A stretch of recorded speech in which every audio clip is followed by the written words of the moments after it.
పరిశుద్ధ గ్రంథం బైబిల్లో నుండి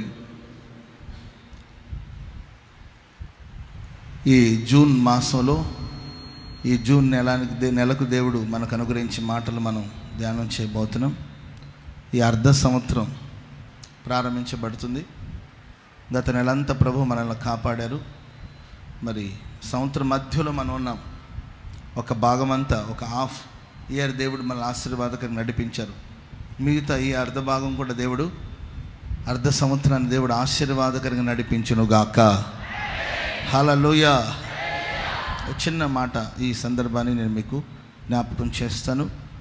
శ్రద్ధ భయభక్తులతో మన దేవుని వాక్యాన్ని విందాం. యోవేలు ప్రవచన గ్రంథం, పరిశుద్ధ గ్రంథంలో యోవేలు ప్రవచన గ్రంథం 2వ అధ్యాయము, యోవేలు గ్రంథం 2వ అధ్యాయము 23వ వాక్యం నుండి మనం చదువుకుందాం. సియోను జనులారా, ఉత్సహించి మీ దేవుడైన యెహోవా యందు మీరు సంతోషించండి. తన నీతిని బట్టి ఆయన తొలకరి వర్షమును మీకు అనుగ్రహించును. వాన కురిపించి పూర్వమందు వలె తొలకరి వర్షమును కడవరి వర్షమును ఆయన మీకు అనుగ్రహించును. పూర్వం వలె తొలకరి వర్షమును కడవరి వర్షమును మీకు అనుగ్రహించును. ఇంకా చదవమ్మా. కొట్లు ధాన్యముతో నింపబడుతుంది. క్రొత్త ద్రాక్షరసమును క్రొత్త తైలమును గానుగులకు పైగా పొర్లి పారుతుంది. మీరు కడుపార తిని తృప్తి పొంది మీ కొరకు వింత కార్యం చేసే దేవుని స్తుతిస్తారు. హల్లెలూయా. చెప్పండి గట్టిగా, హల్లెలూయా. సియోను జనులారా, మీరు ఉత్సహించండి, మీ దేవుడైన యెహోవా యందు సంతోషించండి. తన నీతిని బట్టి ఆయన తొలకరి వర్షమును కడవరి వర్షమును మీకు అనుగ్రహిస్తాడు.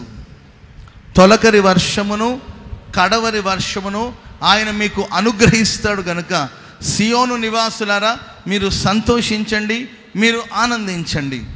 అప్పటి పరిస్థితిని మనం చూస్తుంటే పంటలన్నీ ఎండిపోయి ప్రజలందరూ కూడా కరువు కోరలో చిక్కుకొని కలత చెంది ప్రియులరా దేవుని సన్నిధిలో ఉపవసించి ప్రార్థించి వేడుకున్నప్పుడు దేవుడు మాట్లాడుతున్నారు. సియోను నివాసులారా, మీ ప్రార్థన నేను ఆలకించాను, మీ మొరను ఆలకించాను. ఇక మీరు దుఃఖపడబాకండి, ఇక మీరు కన్నీళ్లు విడవబాకండి. ఇదిగో మీరు సంతోషించండి, యెహోవా యందు ఆనందించండి, ఉత్సహించండి. నేను నా నీతిని బట్టి తొలకరి వర్షమును కడవరి వర్షమును మీ కొరకు అనుగ్రహిస్తానని దేవుడు వాగ్దానం చేస్తున్నారు. ఈ సంవత్సరం అద్భుతమైన తొలకరి వర్షమును దేవుడు మనకు అనుగ్రహించును గాక. చెప్పండి గట్టిగా, హల్లెలూయా, హల్లెలూయా. వర్షంలో 2 భాగాలు, ఒకటి భౌతికమైన వర్షం, మరొకటి ఆధ్యాత్మికమైన వర్షం. ఒకటి తొలకరి వాన, రెండవదిగా ఆధ్యాత్మిక తొలకరి వాన. ప్రేమైన వాళ్ళరా, పరిశుద్ధ గ్రంథంలో తొలకరి వానని ఎవరితో పోలుస్తామంటే దేవునితో పోలుస్తాము. తొలకరి వాన వచ్చినట్లుగా ఆయన మీ యొద్దకు వస్తాడు అని బైబిల్ సెలవిస్తుంది. కనుక తొలకరి వానను లేకపోతే కడవరి వర్షాన్ని ఎవరితో పోలుస్తామంటే ప్రభు అయిన యేసుక్రీస్తు వారికి సూచనగా ఉంది. మనం ఆరాధిస్తున్న యేసుక్రీస్తు తొలకరి వర్షంలాగా కడవరి వర్షంలాగా వచ్చి మనల్ని కలుసుకోబోతున్నాడు. చప్పట్లు కొట్టి ప్రభుని స్తుతిద్దాం గట్టిగా. ఆమేన్. హల్లెలూయా, హల్లెలూయా. వర్షం లేకపోతే భూమి యొక్క పరిస్థితులు ఎలా ఉంటాయి?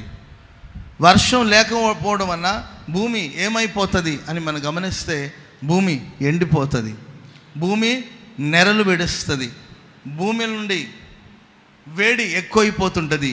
అంతేకాదండి, అందవిహీనంగా మారిపోతుంది. భూమిని మనం చూడలేము, పాడైపోయినట్లుంటుంది, విడిపోయినట్లుంటుంది, చెడిపోయినట్లుంటుంది, ఎండిపోయి ఉంటుంది. ఇలాంటి అనుభవాలన్నిటిని కూడా మనం భూమి మీద చూస్తాం. ఎప్పుడంటే తొలకరి వర్షం పడనప్పుడు, వర్షం భూమి మీద కురవనప్పుడు భూమి అంతా పాడైపోతున్నట్లు మనం చూస్తాం. ప్రియులరా, నేనంటాను, యేసయ్య మన జీవితంలో రాకపోతే, యేసుక్రీస్తును మనం ఎదుర్కోకపోతే, యేసుప్రభు మనల్ని ఎదుర్కోకపోతే, యేసుప్రభు మనల్ని కలుసుకోకపోతే మన జీవితాలు కూడా అది అందవిహీనంగా ఉంటుంది. మన జీవితాలు కూడా ఎండిపోయినట్లుంటుంది. మన జీవితాలు కూడా ఆశీర్వాదకరంగా ఉండదు. మన జీవితాలు కూడా ఎన్నో నిరాశలు, మరి మన జీవితాలు కూడా ఎన్నో వేదనలు మనం చూస్తూ ఉంటాం. అందుకొరకే అలాంటి అనుభవం కలగకూడదని కృపగల దేవుడు తొలకరి వర్షమై మనల్ని ఈ నెలలో కలుసుకోబోతున్నాడు. చప్పట్లు కొట్టి దేవుని నామమున స్తుతిద్దాం గట్టిగా. ఏంటంటే గట్టిగా హల్లెలూయా, హల్లెలూయా. వర్షం రాకపోతే ప్రజల పరిస్థితులు ఎలా ఉంటాయి? వర్షం మనల్ని కలుసుకోకపోతే, తొలకరి వాన మన మీద కురవకపోతే భూమి యొక్క పరిస్థితులు, భూమి మీద ఉన్న ప్రజల యొక్క పరిస్థితి ఎలా ఉంటుందంటే ఎటు చూసిన కరువే. శుభ్రంగా భోజనాలు ఉండదు. ప్రజలు ఆకలితో అల్లాడిపోతూ ఉంటారు. ఆహారం కోసం పరితపిస్తూ ఉంటారు. ఎందుకంటే వర్షం కురవకపోతే పంటలు పండవు. అందరూ ఇబ్బంది పడతారు, అందరూ కష్టపడతారు, ఆకలితో కేకలు వేస్తారు, ఆకలితో అలమటిస్తారు, దాహంతో దప్పికతో గొంతు ఎండిపోతుంది. అంతేకాదండి, సరిగా భోజనం చేయకపోతే ఆరోగ్యం క్షీణించిపోతుంది, ఆరోగ్యం పాడైపోతుంది. ప్రియులారా, పంటలు పండకపోతే ప్రజలందరూ కూడా పల్లెటూరును విడిచి పట్టణానికి వలస వెళ్ళిపోతారు. ఏదో కూలినాలి పని చేసుకుందామని వెళ్ళిపోతారు. కళకళ్ళాడుతున్న పల్లెటూరన్నీ కూడా ఖాళీ అయిపోయి బోసిపోయినట్లు మనకు కనిపిస్తుంది. అంతేకాదండి, పంటలు పండని సంవత్సరం ప్రజలందరూ కూడా దొంగలుగా మారిపోతారు. ఇళ్లలో జ్వరపడతారు, దోచుకుంటారు. ఏంటంటే ఉన్నవాళ్ళ ఇంట్లోకి వెళతారు, డబ్బున్న వాళ్ళ ఇంటికి వెళ్తారు, వాళ్ళని కొడతారు, అవసరమైతే వాళ్ళని చంపుతారు, దోచుకుంటారు. ఎందుకంటే కరువు బాధను తట్టుకోలేక, కరువు కూరలో చిక్కుకొని ఏం చేయాలో అర్థం కాక, ఏం చేస్తున్నా అర్థం కాక, పోషణ కొరకు, పొట్ట కూటి కోసం ఏదేదో మొత్తం మీద తప్పుడు త్రోవలంతా మానవుడు నడిపించబడతాడు. ఇన్ని ప్రమాదాలకి, ఇన్ని బాధకు కారణం ఏంటంటే వర్షం లేకపోవడమే. ప్రియులారా, వర్షం కురిసిందనుకోండి, దేశము, రాష్ట్రము, గ్రామము, పల్లెటూరు అంత సమృద్ధితో తులతూగుతూ ఉంటుంది. నేను అంటాను, తొలకరి వానగా దేవుడు మనల్ని కలుసుకోబోతున్నాడు. కరువు కోరల నుండి విడిపించబోతున్నాడు. సమృద్ధిని దేవుడు అనుగ్రహించబోతున్నాడు. క్రమశిక్షణతో కూడిన జీవితాన్ని దయచేయబోతున్నాడు. మన కుటుంబాన్ని, పట్టణాన్ని, గ్రామాలన్నిటిని నా దేవుడు ఈ జూన్ మాసంలో అత్యధికంగా ఆశీర్వదించునుగాక. చెప్పండి గట్టిగా ఆమేన్, హల్లెలూయా. ప్రియులారా, మరొక ముఖ్యమైన విషయం ఏంటంటే అసలు వర్షం రాకపోవడానికి కారణం ఏమిటి? మీరు చూడండి, రాష్ట్రాలలో, దేశంలో వర్షాలు లేక ప్రజలందరూ అల్లాడిపోతూ ఉంటారు. ఈ వర్షాలు రాకపోవడానికి కారణం ఏమిటి? సైన్స్ అయితే పలు రీజన్లు చెప్తూ ఉంటుంది. చెట్లు నరికేస్తున్నారు, అందుని బట్టి సిస్టమ్ దెబ్బతినింది, వర్షాలు కురవట్లేదు, అందుకే మొక్క నాటండి, ఇంటింట మొక్క నాటండి అని ఇలాంటి కార్యక్రమాలు ఏమో చెప్పుకుంటూ వస్తూ ఉంటారు. అది సైన్స్. కానీ బైబిల్ పరంగా, వాక్యానుసారంగా వర్షం రాకపోవడానికి కారణం ఏంటి? వర్షం ఆగిపోవడానికి కారణం ఏంటి? మేఘాలు వర్షించకుండా ఉండడానికి గల కారణాలు ఏంటి? వర్షం కురవాలంటే మనం ఏం చేయాలి? బైబిల్ సెలవిస్తుంది. ఇర్మియా గ్రంథంలో రాయబడిన మాట. ఇర్మియా ప్రవచన గ్రంథం 5వ అధ్యాయం 24వ వాక్యాన్ని మనం చదువుకుందాం. ఇర్మియా ప్రవచన గ్రంథం 5వ అధ్యాయం 24వ వాక్యం. దేవుని యందు మనం భయభక్తులు కలిగి ఉందుము. ఆయనే తొలకరి వర్షమును, కడవరి వర్షమును దాని కాలమును కురిపిస్తాడు.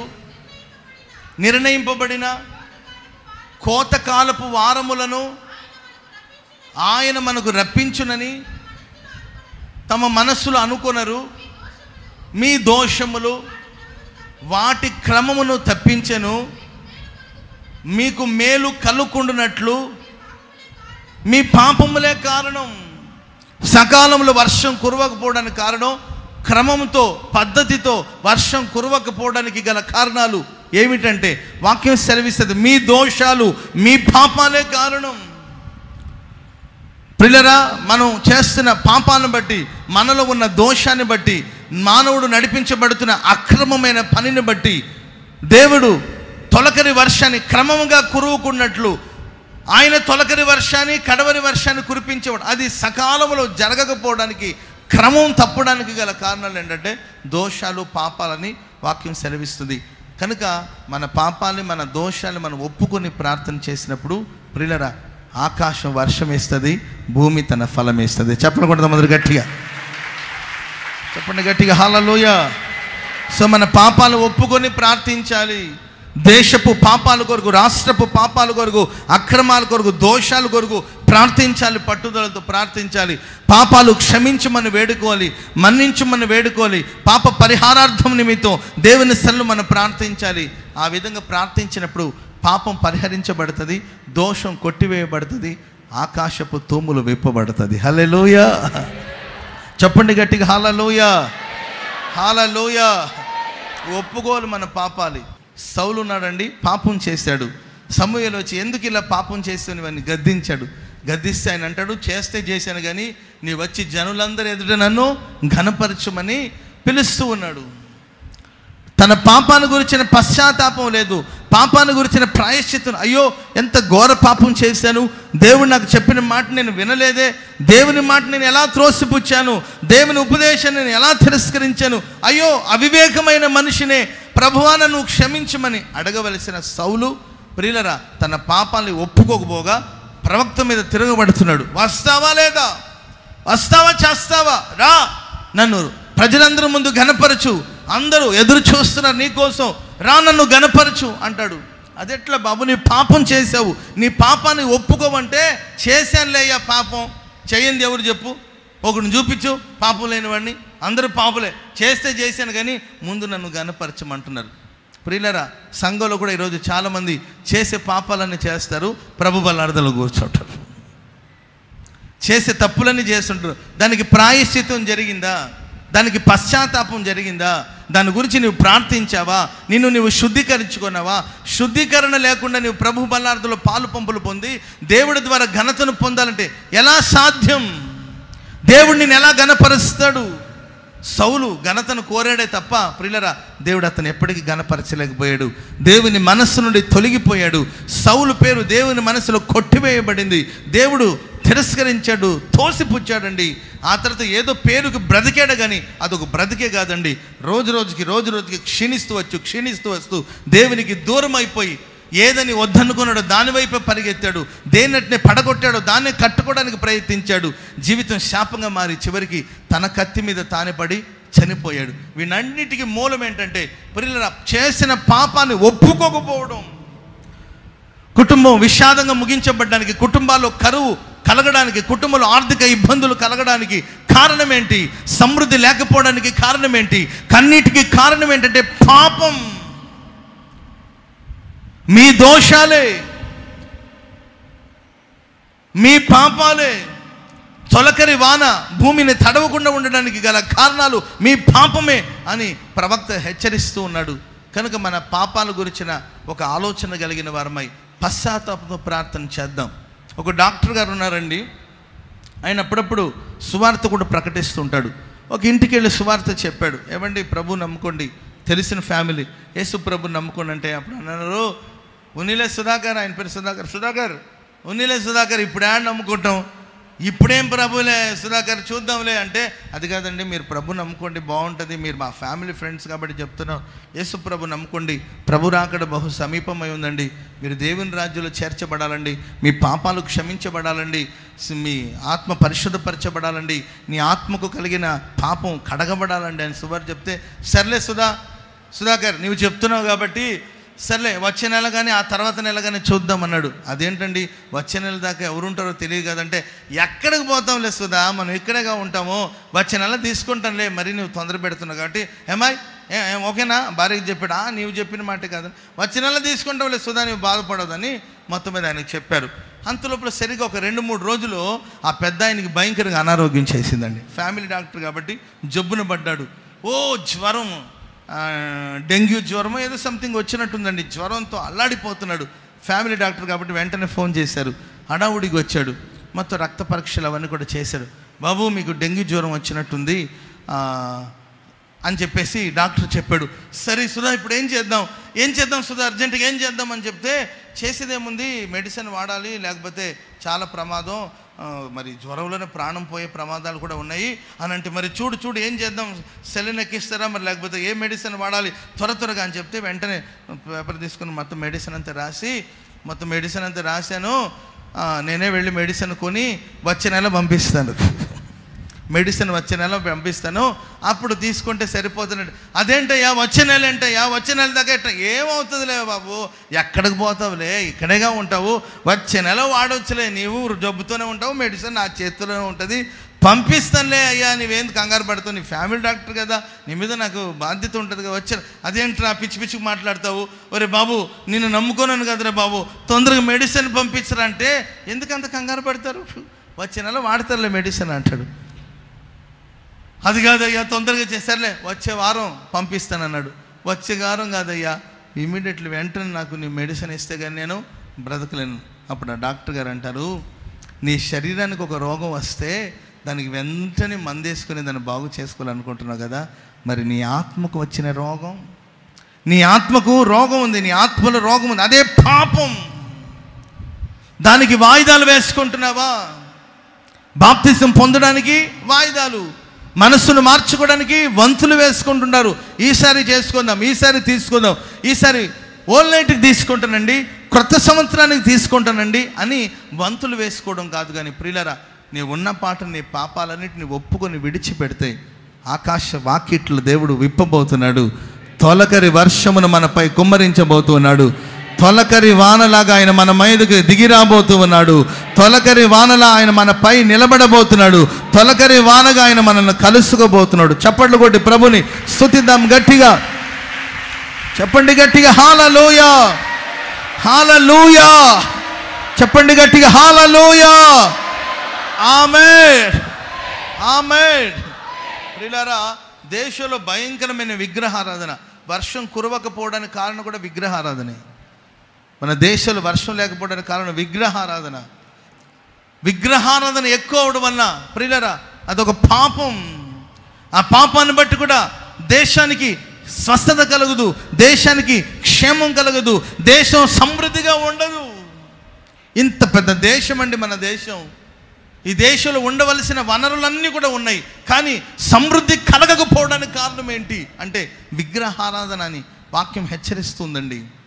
దేశంలో భయంకరమైన విగ్రహారాధన జరుగుతుందండి. ప్రజలు కూడా, దేవుని నమ్మిన వారు కూడా రెండు తలంపుల మధ్యలో కొట్టుమిట్టాడుతున్నారు. ఇటు దేవుని ఆరాధించలేకపోతున్నారు, ఇటు లోక వైపు కూడా పరుగులు తీయలేకపోతున్నారు. రెండు తలంపుల మధ్యలో కొట్టుమిట్టాడుతున్నారు. ఒకవైపున ప్రవక్తలందరినీ చంపుతున్నారు, దైవ సేవకులందరినీ చంపుతూ ఉన్నారు. దేవుని కోసం నిలిచిన ప్రవక్తలందరూ కూడా హతం చేయబడుతున్నారు, చంపబడుతున్నారు. దేశానికి క్షేమం లేదు. ప్రియులారా, భయంకరమైన శాపం వచ్చింది ఆ దేశానికి. భూమి మీద 3.5 సంవత్సరం వర్షం కురవలేదండి. దేశంలో ఎక్కడ చూసిన కరువు, ఎక్కడ చూసిన ఇబ్బంది, ఎక్కడ చూసిన ఆకలి కేకలు, ఎక్కడ చూసిన దప్పిక చేత మూర్ఛపడిపోతున్నారు అందరూ. యవనులు, వృద్ధులు, పిల్లలు అందరూ అనారోగ్యంతో పడిపోతున్నారు. ఎందుకంటే దేశమంతా కరువు, వర్షం లేదు. ఈ సంవత్సరం వస్తుందేమని ఎదురు చూశారు. రెండో సంవత్సరం ఏదేదో సైంటిఫికల్గా ఏదేదో కార్యక్రమాన్ని కూడా చేశారు, వర్షం కురుస్తుందని. కరువు రాజ్యం వచ్చింది, కరువు పరిపాలన వచ్చింది, కరువుతో తులతూగుతుంది దేశమంతా. అలాంటి సమయంలో దైవజనుడైన ఏలియా పూనుకొని ఏం చేశారంటే అందరినీ కర్మేలు పర్వతానికి రమ్మని పిలిచాడు. హల్లెలూయా, చెప్పండి గట్టిగా హల్లెలూయా. కర్మేలు పర్వతానికి రమ్మని అందరినీ పిలుపు అందించాడండి. అందరూ కర్మేలు పర్వతం మీద పోగయ్యారు. అప్పుడు ప్రజలను చూసి ఏలియా ప్రవక్త ఇలా చెప్తున్నాడు, యెహోవాను సేవిస్తారా, బయలును సేవిస్తారా? ఎంతకాలం రెండు తలంపుల మధ్యలో మీరు ఉంటారు? ఎంతకాలం రెండు తలంపుల మధ్యలో మీరు కుంటుతూ నడుస్తారు? మీ మనస్సును స్థిరపరచుకోండి అని బయలు ప్రవక్తులతో సవాలు చేశాడు. ఇదిగో ఈరోజు బయలు దేవుడో లేకపోతే యెహోవా దేవుడో నిరూపణ జరగాలి అని చెప్తే, ప్రియులరా, బయలు దేవతలు అండ్ అష్టారోతు దేవత యొక్క ప్రవక్తలు ఇంచుమించు 850 మంది ప్రవక్తలు వచ్చారు. యెహోవా పక్షాన ఏలియా ఒక్కడే నిలిచాడు. హల్లెలూయా, చెప్పండి గట్టిగా హల్లెలూయా. నాకు తెలిసినంత వరకు క్వాంటిటీ కన్నా క్వాలిటీ ముఖ్యం. ఆమేన్. చాలామంది క్వాంటిటీ చూస్తారు కానీ మనం క్వాలిటీ చూడాలి. 850 మంది బయలు ప్రవక్తలు ఉన్నారు. దేవుడి పక్షాన ఒకే ఒక్కడు ఏలియా నిలిచాడు. చెప్పండి గట్టిగా ఆమేన్. హల్లెలూయా. ఏం భయం లేదు, బెణుకు లేదు, బెదురు లేదంటే వాడు 850 మంది ప్రవక్తలు పోగయ్యారు. వాళ్ళు ఒక బలిపీఠం కట్టారు. ముందు ఎక్కువ మంది మీరే ఉన్నారు కాబట్టి మీకే మొదటి అవకాశం ఇస్తున్నాం. సరే, మీరు బలిపీఠం కట్టండి, బలి నర్పించండి. నిప్పు ముట్టించకూడదు, అగ్ని ముట్టించకూడదు. మీ దేవుడు సజీవుడైతే, మీ దేవుడు నిజమైన వాడైతే అగ్ని రూపంలో వచ్చి మీరు అర్పించిన అర్పణను స్వీకరించమని చూద్దాం అని అన్నాడు. వెంటనే ఆ 850 మంది బలిపీఠం కట్టారండి. బలి పశువును వధించారు. బలిపీఠం మీద పశువును పెట్టి వాళ్ళు కేకలు వేశారు, గంతులు వేశారు. ఆ తర్వాత ప్రియులరా ఇంకా కాస్త ఒక స్టెప్ పైకి వెళ్ళి శరీరం అంతా కోసుకున్నారు. ఏంటండి, నాలుక మీద ఏంటండి కత్తులు పొడుచుకున్నారు. ఏంటండి, రకరకాలమైన కార్యక్రమాలు చేశారు. రక్తసిక్తంగా మారి పాడారు, ఎగిరారు. ఏం కార్యమే లేదండి అక్కడ. ఆ తర్వాత వాళ్ళది అయిపోయింది, వాళ్ళ యాక్షన్ అంతా అయిపోయింది. పక్కకు వెళ్ళేవండి అని పంపించి ప్రియులరా 12 రాళ్లతో ఏరియా బలిపీఠం కట్టి ప్రియులరా బలిని అర్పించి మోకరించి చేతులెత్తి ప్రార్థిస్తున్నాడు. ప్రభువా, నీవే దేవుడని, నేను నీ సేవకుడని వీళ్ళందరూ తెలుసుకున్నట్లుగా దిగిరావా ప్రభు అని ప్రార్థించాడు. ఆకాశాన్ని చీల్చుకొని, గగనాన్ని చీల్చుకొని దహించు అగ్ని అయిన దేవుడు దిగి వచ్చాడు. చప్పట్లు కొట్టు గట్టిగా, కొట్టు గట్టిగా. హల్లెలూయా, ఆమేన్. రాజుల మొదటి గ్రంథం 18వ అధ్యాయం 40-41 వచనం చదవండి. రాజుల మొదటి గ్రంథం 18వ అధ్యాయం 40 వచనం 41 వచనం. అప్పుడు ఏలియా ఒక్కడైనను తప్పించుకొని పోకుండానట్లు బయలు ప్రవక్తులందరినీ పట్టుకొని జనులు వారిని పట్టుకున్నారు. ఏలియా వాగు దగ్గరికి తీసుకొని వెళ్ళి అక్కడ వారిని వధించాడు. ఏలియా ఒక్కడైనను తప్పించుకొని పోకూడదని అందరిని పట్టుకొని తీసుకెళ్ళి వాగు దగ్గర వాళ్ళని వధించారు. పిమ్మట ఏలియా విస్తారమైన వర్షము వచ్చినట్లు ధ్వని పుట్టుచు ఉన్నది. చప్పలు కొడదాం అందరు గట్టిగా. ఆమేన్. చూడండి, బయలు ప్రవక్తలు ఒక్కడైనా మిగలకుండా, అంత వీళ్ళ ద్వారా వస్తుంది, ప్రవక్తల ద్వారానే వస్తుంది. ప్రజల్ని దేవుని సరి అయిన రీతిలో ఆరాధించకుండా వక్రమైన మార్గంలో నడిపించారు. సృష్టికర్తను ఆరాధించకుండా సృష్టి వైపు మళ్ళించారు. వీళ్ళు దేవుని స్వచ్ఛమైన మనసుతో ఆరాధించకుండా మళ్ళించే వాళ్ళు ప్రవక్తలు, దొంగ ప్రవక్తలు, అబద్ధ ప్రవక్తలు, బయలు ప్రవక్తలు. దేవుని ఎడలో ఉన్న సరళత నుండి, పవిత్రత నుండి తొలగిపోయేటట్లుగా చేసిన దొంగ ప్రవక్తలు ఏం చేశారు? అందరిని వాగు దగ్గర తీసుకెళ్ళి ఒక్కడు మిగలకూడదు. దొంగ ప్రవక్తలు ఒక్కడు మిగలకూడదు, అబద్ధ ప్రవక్తలు ఒక్కడు మిగలకూడదు. పట్టుకోండి అంటే పట్టుకున్నారండి. ప్రేమైన వాళ్ళరా, వాళ్ళని తీసుకెళ్ళి అక్కడ వాగులు వధించి కుప్పలు పోసారండి. బైబిల్ సెలవిస్తుంది. ఏలి అంటాడు, విస్తారమైన వర్షం యొక్క ధ్వని పుట్టుచున్నది. ఆహబు, అర్జెంటుకి వెళ్ళి భోంచేయి, వర్షం రాబోతుందంటే ఆకాశం కారు మేఘాలతో నిండిపోయిందండి. కుండపోతు వర్షం కురిసింది, కరువు తొలగిపోయింది, దేశమే సస్యశ్యామలంగా మారిపోయింది. హల్లెలూయా. కనుక ఈ ప్రశస్తమైన వేళ ఆయన సన్నిధి కూడి వచ్చిన నీ బ్రతుకులో తొలకరి వానగా నా దేవుడు నిన్ను కలుసుకోవాలంటే, తొలకరి వానగా వచ్చి నీ కుటుంబాన్ని తడపాలంటే, తొలకరి వానగా వచ్చి నీ బ్రతుకుని ఆశీర్వాదకరంగా మార్చాలంటే ఒకటే కారణం, ఒకటి మనం చేయాల్సింది ఏంటంటే మన పాపాలను ఒప్పుకొని మనం విడిచిపెట్టాలి. పాప ప్రవక్తుల్ని చంపాలి. అంటే మనలో ఉన్న పాప సంబంధమైన ప్రవక్తులు చంపబడాలండి, పాతి పెట్టబడాలి.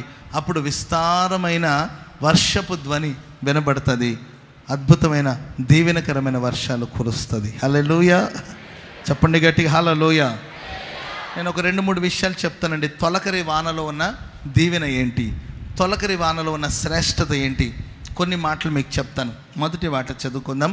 హోషేయ ప్రవచన గ్రంథం, హోషేయ ప్రవచన గ్రంథం 6వ అధ్యాయము 3వ వాక్యాన్ని మనం చదువుకుందాం. యెహోవాను గురించిన జ్ఞానమును సంపాదించుకోవడానికి కొరకు రండి,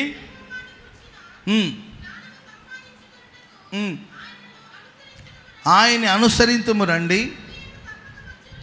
ఉదయము తప్పక వచ్చు రీతిగాను ఆయన ఉదయిస్తాడు, వర్షము వలె ఆయన మన యొద్దకు వస్తాడు.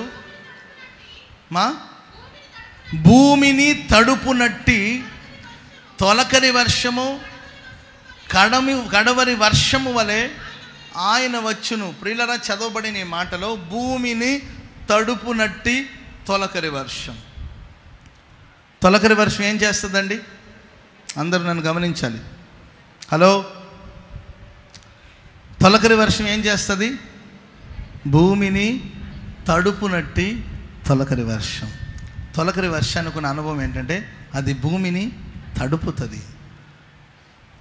చూడండి, వర్షం పడకపోతే భూమి అంతా నెరలు విడిచేసి ఉంటుంది. అది నో యూజ్, ఉపయోగం లేదు. వర్షం కురవకపోతే ఆ భూమికి ఉపయోగం ఉండదు, ప్రయోజనం ఉండదు. కొన్ని ఏరియా తెలుసండి నాకు, అక్కడ ఎకరా ఒక 3 లక్షలకి 4 లక్షలకి తెస్తారు. ఒక ఎకరా 3 లక్షలకి 4 లక్షలు. ఒరే, ఎకరా స్థలం 3 లక్షలు ఏంటంటే, అన్న విలువ లేని భూమి అన్న, ఇది ఫలించని భూమి అన్న, ఇది ప్రయోజనం లేదు. ఏరియాలో వర్షాలు పడవన్నా, వర్షాలు లేదు, కరువు ఈ ప్రాంతం అంతా. భూమి ఉన్న ఎవరు వ్యవసాయానికి పనికిరావు, ఉన్నాయి రాళ్ళు రప్పలతో నిండున్నాయి, ప్రయోజనం లేని భూమి అన్న. 3 లక్షలు కావాలంటే తీసుకోండి, ఎన్ని ఎకరాలు కావాలి తీసుకోండి అంటారు. అక్కడ తీసుకొని నేనేం చేస్తాను? అదే కానీ మంచిగా వర్షం కురిసే భూమి దగ్గరికి వచ్చి, బ్రదర్ ఈ ఎకరా ఎంత అండి, ఇక్కడ ఎంత ఉంటుందండి ఒక ఎకరా స్థలం అంటే, ఇంచుమించు ఒక 7 కోట్లు ఉంటుంది అంటారు. అక్కడేమో 3-4 లక్షలకు వస్తుంది, ఇక్కడేమో 7 కోట్లు 8 కోట్లు 10 కోట్లు అంటున్నారు. ఎకరా 10 కోట్లు ఏంటారు బాబు అంటే, అంతేనా? ఇది విలువైన భూమి. ఈ విలువైన భూమికి ఎలా మారిందంటే దీని మీద తొలకరి వర్షం పడడం వల్ల ఇది విలువైనదిగా మారిపోయింది. చెప్పకూడదు అందరు గట్టిగా, కొట్టు గట్టిగా, హల్లెలూయా.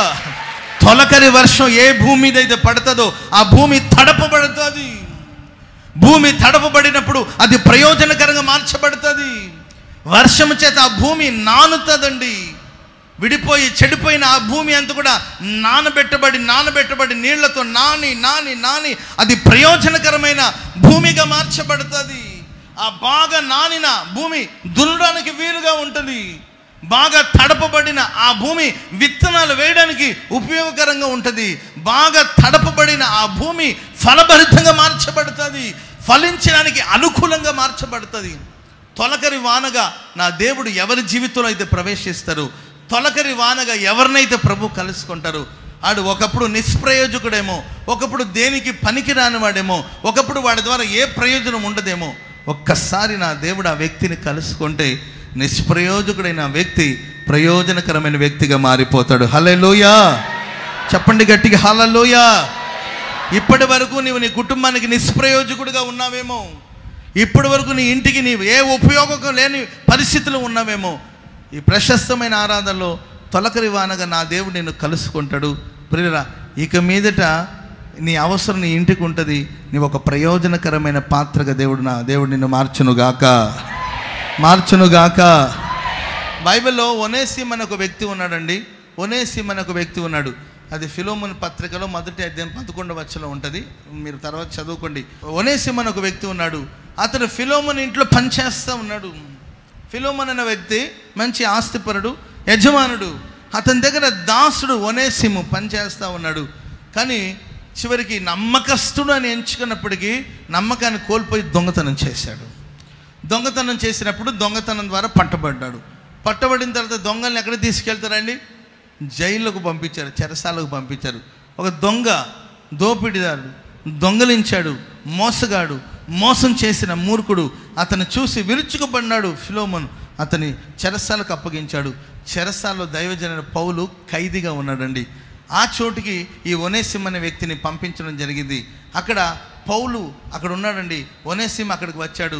అక్కడ పౌలు పరిచర్యను బట్టి, పౌలు ప్రేమను బట్టి, పౌలు సువార్తను బట్టి క్రీస్తు యేసుని ఒనేసిము అంగీకరించాడు. యేసుక్రీస్తుని సొంత రక్షకునిగా అంగీకరించి మనస్సును మార్చుకుని, జీవితాన్ని మార్చుకొని ఆ తర్వాత పౌలుకి పరిచర్య చేయవాడుగా మారాడండి. ఆ తర్వాత కొంతకాలానికి ఈ ఒనేసిమ్కి జైలు నుండి విడుదల కలిగింది. ఆయన జైలు నుండి వెళుతున్నప్పుడు పౌలు గారు ఫిలోమోనుకు పత్రిక రాస్తాడు. ఫిలోమోన్, ఒకప్పుడు ఈ ఒనేసిమ్ అనేవాడు నిష్ప్రయోజకుడేమో, ఇప్పుడు నీకును నాకును ప్రయోజకరమైన వాడు. చెప్పలు కూడా దేవుని నామమున స్తుతిద్దాం గట్టిగా. హల్లెలూయా. నేను అంటాను, ప్రియమైన వారులారా, నిష్ప్రయోజనకరమైన వారిని దేవుడు ప్రయోజనకరంగా మారుస్తాడు. సో నీ పిల్లలందరూ కూడా ప్రయోజనం లేకుండా ఉంటున్నారా? ఖాళీకి తిరుగుతున్నారా? వీళ్ళ ద్వారా ఉపయోగం లేదు అని వాళ్ళ వల్ల నీ విసిగి వేసరిపోయావా? నా దేవుడు ఒక ప్రయోజనకరమైన పాత్రగా మార్చునుగాక. ఆమేన్, ఆమేన్, హల్లెలూయా. తప్పక ఈ ఆరాధనలో నా దేవుడు నిన్ను కలుసుకోబోతూ ఉన్నాడు. నీ కుటుంబాన్ని కలుసుకోబోతూ ఉన్నాడు. నీ కుటుంబాన్ని దేవుడు దర్శించబోతూ ఉన్నాడు. నీ కుటుంబాన్ని ప్రయోజనకరమైన కుటుంబంగా మార్చబోతూ ఉన్నాడు. యజమానుడు వాడుకున్నట్టుకు అర్హమైన పాత్రగా దేవుడు మార్చబోతూ ఉన్నాడు. హల్లెలూయా. తొలకరి వాన ఎప్పుడైతే భూమి మీదకి వస్తుందో ఆ భూమిని తడుపుతుంది. భూమి తడిచిందనుకోండి, భూమి నీళ్లతో నానిందనుకోండి, అది ఉపయోగకరంగా మార్చబడుతుంది. నిన్నైనా నీ కుటుంబమైనా నేను నిష్ప్రయోజకుడిని, నేను దేనికి పనికి రానివాడిని అని దుఃఖపడొద్దు. నా జీవితం ఎందుకు ఇలా అయింది, నాకెందుకు ఇలా సంభవించిందని నీవు కలవరపడొద్దు.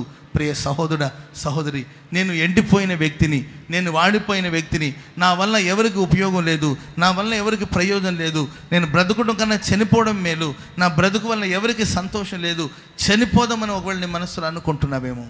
ఇక్కడ కూడి వచ్చిన వాళ్ళు ఎవరో అలా అనుకుంటున్నారు. చనిపోతే బాగుంటుంది, మరణం వస్తే బాగుంటుంది, చనిపోదాం అని బాధతో దిగులుతో ఇక్కడికి వచ్చావేమో. నా వల్ల నా తల్లిదండ్రులకు ఉపయోగం లేదు, నా తల్లిదండ్రుల మీద ఆధారపడి నేను బ్రతుకుతున్నాను, నా తల్లిదండ్రులను దుఃఖ పెడుతున్నాను, ఇక నాకు ఈ జీవితం వద్దు, చాలిస్తాను అని కలవరంతో ఇక్కడికి వచ్చావేమో.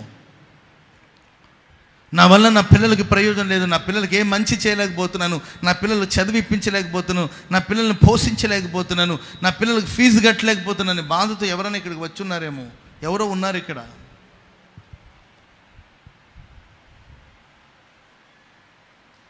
నా భార్యను సంతోషపెట్టలేకపోతున్నాను, నా భార్య అవసరాలు తీర్చలేకపోతున్నాను, పెళ్లి చేసుకున్నాను కానీ నా కుటుంబానికి సంతోషాన్ని నేను అందించలేకపోతున్నాను, కలవరంతో ఎవరైనా ఇక్కడ ఉన్నారేమో. నా దేవుడు అంటున్నాడు, బాధపడొద్దు, భయపడొద్దు, మరణించాలి అనే ఆశ నీకొద్దు, మరణాన్ని గురించిన అపేక్ష నీకొద్దు. ఈ ఆవరణం దాటి లోపల నా దేవుడు నిన్ను కలుసుకోబోతున్నాడు. తొలకరి వానలాగా నిన్ను కలుసుకోబోతున్నాడు. తొలకరి వానతో నిన్ను తడపబోతూ ఉన్నాడు. తొలకరి వానతో తడపబోతూ ఉన్నాడు. నా దేవుడు నీకు ఒక మంచి భవిష్యత్తుని ఇస్తాడు, ఒక మంచి బ్రతుకుని ఇస్తాడు. ఇది వాస్తవం, ఇది సత్యం. ఆమేన్. నెల్లూరు బజార్లో నడివీధిలో యేసన్న గారు ఒకప్పుడు పిచ్చోడ్లాగా తిరిగాడు. ఎవరు పట్టించుకున్నారు? యేసన్న గారు మతి స్థిమితం లేకుండా నెల్లూరు నడి బజార్లో, రైల్వే స్టేషన్లో, బస్ స్టాండ్లో, వీధి వీధులు పిచ్చోడ్లాగా తిరుగుతున్నారు. జుట్టు పెంచుకొని, గడ్డం పెంచుకొని పిచ్చోడ్లాగా తిరుగుతున్నప్పుడు ఎవరు పట్టించుకోరు? ఎవరు పట్టించుకున్నారు? ఎవరు పరామర్శించారు? ఎవరు ఆదరించారు? ఏం బాబు ఏమైనా తింటావని ఎవరు అడిగారు? ఏం బాబు ఏమైనా తాగుతావా అని ఎవరైనా అడిగారు? ఎవరు అబ్బాయి ఇవ్వని ఎవరైనా అడిగారు? పిచ్చోడిని ఎవరు అడుగుతారండి? మతి స్థిమితం లేకుండా పిచ్చోడ్లాగా తిరుగుతుంటే ఎవరు పట్టించుకోలేదు. కానీ ఓ రోజు అపురూపమైన అద్భుతమైన దేవుని దివ్య దర్శనాన్ని యేసన్న గారు చూశారండి. ఆయన స్వరూప దర్శనం చూశారు. దేవుడు యేసన్న గారిని కలుసుకున్నాడు. హల్లెలూయా. తొలకరి వానలాగా దేవుడు వచ్చి దైవజనుడిని కలుసుకున్నారండి.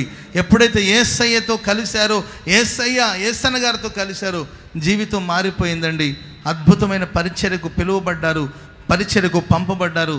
ప్రియులారా, రాష్ట్రమంతా తిరిగి సేవ చేశారు. ఆ తర్వాత యేసన్న గారు స్వస్థత పొందిన తర్వాత సేవ ప్రారంభించి ఒక 20 సంవత్సరాలు, 25 సంవత్సరాలు, ఒక 30 సంవత్సరాల తర్వాత అదే నెల్లూరు నడి బజార్లో యేసన్న గారు నడిచి వెళుతుంటే ప్రియులారా, అది నడకలాగా లేదండి, ఆయన చుట్టూ జనం గొప్ప ఊరేగింపులాగా దేవుడు మార్చేశాడు. చెప్పలు కొడదాం మొదలు గట్టిగా, కొట్టండి గట్టిగా. హల్లెలూయా, హల్లెలూయా. విజయోత్సవాలతో తన దాసును దేవుడు ఊరేగించాడు. హల్లెలూయా, హల్లెలూయా. ఒకప్పుడు నిష్ప్రయోజకుడే, అందరి చేత తృణీకరించబడిన వారే, అందరి చేత విడిచిపెట్టబడిన వారే, అందరి చేత విసర్జించబడిన వారే. కానీ క్రీస్తు యేసులోనికి వచ్చినప్పుడు ప్రియులారా, తప్పక ఆ భూమి తడపబడుతుంది, ఆ భూమి నీళ్లతో నానుతుంది, ఆ భూమి మెత్తగా మారిపోతుంది, ఆ భూమి విత్తనాన్ని వేయడానికి ఉపయోగకరంగా మార్చబడుతుంది, ఆ భూమి ఫలభరితమైన భూమిగా మార్చబడుతుంది. ప్రియులారా, ప్రయోజనకరమైన భూమిగా మార్చబడినట్లుగా మన జీవితాల్లో కూడా దేవుడు తప్పక, అందరూ విడిచారు, అందరూ మరిచారు, అందరూ కాదన్నారు, అందరూ చీ అంటున్నారు, అందరూ నిన్ను ఛేదరించుకుంటున్నారేమో, భయపడొద్దు. తొలకరి వానగా నిన్ను కలుసుకోవడానికి కొరకు నా దేవుడు సంసిద్ధంగా ఉన్నాడు. తప్పక ఈ మధ్యాహ్న కాల సమయంలో ఆ విధంగా నా దేవుడు నిన్ను దీవించునుగాక. ఆమేన్. చెప్పండి గట్టిగా, హల్లెలూయా, హల్లెలూయా. రెండో మాట చదువుకుందాం, చదవండి. కీర్తనల గ్రంథం 84వ కీర్తన 6వ వాక్యం. కీర్తన గ్రంథం 84వ కీర్తన 6వ వచనం. వారు బాకాలోయలబడి వెళ్ళుచు దాన్ని జలమయముగా మార్చారు, తొలకరి వాన దాని దీవెనలతో కప్పును. హల్లెలూయా. మొదటిదిగా తొలకరి వర్షం వచ్చి భూమిని తడుపుతుందని వాక్యం సెలవిస్తుంది. రెండవదిగా తొలకరి వర్షం తన దీవెనలతో మనల్ని కప్పుతుందంట. చప్పట్లు కూడా దేవుని నామమున స్తుతిద్దాం. హల్లెలూయా. ఒకటి భూమిని తడుపుతుంది, రెండవదిగా తొలకరి వాన తన దీవెనలతో. ఇక్కడ తొలకరి వాన అంటే ఎవరండి? మన ప్రభు అయిన యేసుక్రీస్తు వారు. తొలకరి వాన తన దీవెనలతో, యేసయ్య తన దీవెనలతో మనల్ని కప్పేస్తారంట. ఆమేన్. ఆయన దీవెన మన పైన ఉంటుంది, మన క్రింద ఉంటుంది, కుడి వైపున ఉంటుంది, ఏంటండి ఎడమ వైపున ఉంటుంది, ముందుంటుంది, వెనక ఉంటుంది. కోడి తన క్రెక్కల కింద తన పిల్లల్ని కప్పేసి ఉంచినట్లు, గంప కింద కోడిని పిల్లల్ని మనం ఎలాగైతే కప్పి పెడతామో, ప్రియులారా మనల్ని దేవుడు ఏదో ఒక కార్నర్లో దీవించడం కాకుండా కంప్లీట్గా దీవెనలతో మనల్ని కవర్ చేయబోతున్నాడు. చప్పట్లు కొడదాం అందరు గట్టిగా, ఒట్టు గట్టిగా. హల్లెలూయా, హల్లెలూయా. ప్రియులారా దీవెన దయచే ప్రభువా, నాకు ఆ స్థలం ఈ ప్రభా, ఈ స్థలం ఈ ప్రభా, దీవెన దయచే ప్రభువా, ఇలా ప్రార్థించిన వాళ్ళు కొందరు ఉన్నారు. ప్రభువా నీవు నాకు దక్షిణ భూమిని ఇచ్చావు, నాకు పలానా ప్రాంతాన్ని ప్రభువా అని అడిగిన వాళ్ళు ఉన్నారు. పరిశుద్ధ గ్రంథులు వాళ్ళ తండ్రులను అడిగినట్టున్నారు ఇలా పరిశుద్ధ గ్రంథులు. కానీ దేవుడు మనల్ని కేవలం ఒక భాగంలో, ఒక పార్ట్లో దీవించడం కాదు, కంప్లీట్గా తొలకరి వాన తన దీవెనలతో మనల్ని పూర్తిగా కప్పేసి, దీవెనలతో దేవుళ్ళు మనల్ని నింపి, దీవెనలతో మనల్ని దేవుడు ముంచబోతున్నాడు. చప్పట్లు కొడదాం అందరు గట్టిగా, కొట్టు గట్టిగా. హల్లెలూయా, హల్లెలూయా. ప్రియులారా పరిశుద్ధ గ్రంథం యోసేపు గురించి రాయబడిన మాట ఏంటంటే 49వ అధ్యాయము 24, 25, 26 వాక్యాలు మనం చదువుదాం. ఫాస్ట్గా చదవండి. ఆదికాండం 49వ అధ్యాయం 24, 25, 26 వచనాలు.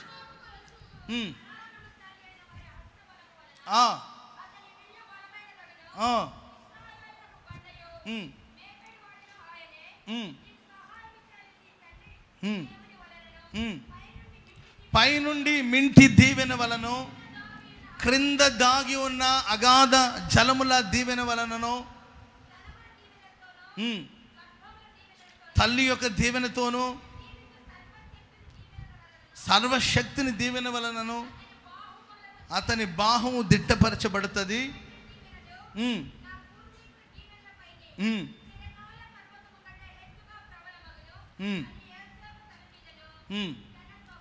వేరుపరచబడిన యోసేపు నడినెత్తి మీదికి దీవెన దిగి వచ్చింది. హల్లెలూయా.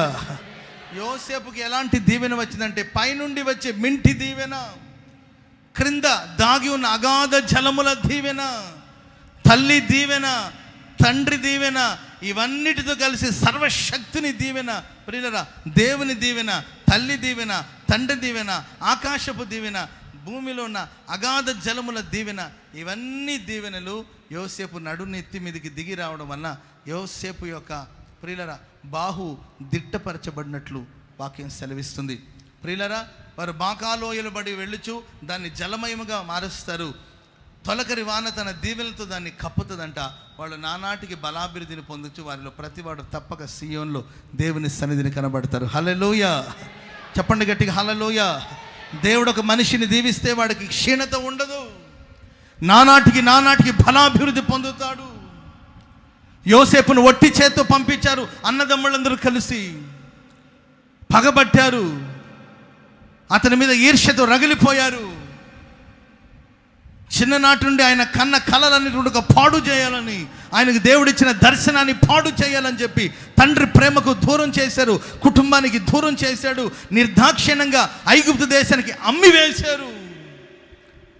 అనుకున్నారు ఇక యోసేపుకు మన ఇంటిలో ఏ దీవెన లేదు, వాడికి ఏ స్వాస్థ్యం లేదు, వాడికి ఇంట్లో వాటా లేదు, వాడి ఆస్తిని కూడా మనమే కబ్జా చేద్దాం, వాడి సొత్తును కూడా మనమే దోచుకుందామని చెప్పి వాడిని తోలివేశారు, తరిమి కొట్టారు, నిర్దాక్షిణ్యంగా అమ్మి వేశారండి. క్రూరంగా బిహేవ్ చేశారు, హింసాత్మకంగా ప్రవర్తించారు. వాడు బ్రతికుండగానే వాడు పటం పెట్టి దానికి పూలదండలు వేశారు. వాడు బ్రతికుండగానే ప్రతి ఏటా వాడి పేరిట దినాలు చేస్తూ వచ్చారు. మనుషులందరి చేత, రక్త సంబంధికుల చేత, కన్న తండ్రి చేత మరవబడ్డాడు యోసేపు. అతనికి ఏ దీవెన ఇవ్వకూడదని తరిమి కొట్టారండి వీళ్ళందరూ. ఎంత ప్లాన్ చేశారు, ఎంత న్యాక్ చేశారు, ఎంత కుట్ర పన్నాగం చేశారు యోసేపు మీద. పసిపిల్లోడండి వాడు, యోసేపు పసివాడు. అతని మీద పగబట్టి వాడిని వెళ్ళగొట్టేంత వరకు కూడా ఊరుకోలేదండి, వాడిని తరిమేంత వరకు కూడా ఊరుకోలేదు. పెద్ద పన్నాగం చేశారు. కానీ బైబిల్ సెలవిస్తుంది, సర్వశక్తిని దీవెన వచ్చి అతని కమ్మేసింది. చప్పట్లు కొడదాం అందరు గట్టిగా, ఓటు గట్టిగా హల్లెలూయా. చెప్పండి గట్టిగా హల్లెలూయా. సర్వశక్తిని దీవెన వచ్చి కమ్మేస్తే ప్రియులరా, పరిశుద్ధ గ్రంథం సెలవిస్తుంది, దేవుడు దీవించమని సెలవు అయిన దాన్ని నేను మార్చలేను. దీవించమని దేవుడు సెలవిస్తే ఎవడేం చేయగలుగుతాడండి? దేవుడు నిన్ను దీవిస్తే లోకమే ఏకమై నీకు విరోధంగా లేచిన ప్రియులరా ఎవ్వడు ఏం చేయలేడు. అంతగా నా దేవుడు దీవెనతో నిన్ను కప్పబోతూ ఉన్నాడు, దీవెనతో నిన్ను తృప్తిపరచబోతూ ఉన్నాడు, దీవెనతో నింపబోతూ ఉన్నాడు, దీవెనతో దేవుడు కప్పబోతూ ఉన్నాడు. నీ బాహువును దేవుడు బలపరచబోతున్నాడు, నీ బాహువును దిట్టపరచబోతూ ఉన్నాడు. దేవుడు దీవిస్తే ప్రియులరా ఆకాశమే మింటి దీవెనలు దయచేసింది. అగాధ జలముల దీవెనలు యోసేపుకే వచ్చింది. అట పైనుండి వచ్చే దీవెన, కింద భూమిలో ఉన్న దీవెన, తల్లి యొక్క దీవెన, తండ్రి యొక్క దీవెన, అవన్నీ కూడా వచ్చి యోసేపుకు ఏకమైనట్లు, యోసేపుకు అందినట్లుగా పరిశుద్ధ గ్రంథంలో గ్రంథస్థం చేయబడింది. కనుక దేవుని దీవెన కొరకు ఎదురు చూడండి. ఎవరో దీవించాలని, ఎవరో రావాలని, ఎవరో మన తల మీద చేతులు ఉంచాలని కోరుకోవద్దు. మారండి. పొద్దాక ఆయన ప్రార్థన చేస్తే మేలు జరుగుతుంది, ఇక్కడికి వెళ్తే మేలు జరుగుతుంది, ఇవన్నీ మారండి, మానండి. దేవుడు దీవెనను పొందండి. నీవు దీవిస్తేనే కానీ నిన్ను పోనివ్వను, నీవు దీవిస్తేనే కానీ నీ పాదాలను విడిచిపెట్టనని గోజాడి ప్రార్థించు. దెబ్బలేసినా పర్వాలేదు, దెబ్బలు తినని పోరాడండి. ఆయన నిన్ను దీవిస్తే ప్రియులరా దీవెనతో నువ్వు కప్పబడిపోతావు. ప్రియులరా దేవుడు మన పక్షమై ఉండగా ఆయన ప్రేమించే వారి కొరకు మేలు కలుగుట కొరకు సమస్తం సమకూడి జరుగుతుంది. హల్లెలూయా. చెప్పండి గట్టిగా హల్లెలూయా. చెప్పండి గట్టిగా హల్లెలూయా. హల్లెలూయా.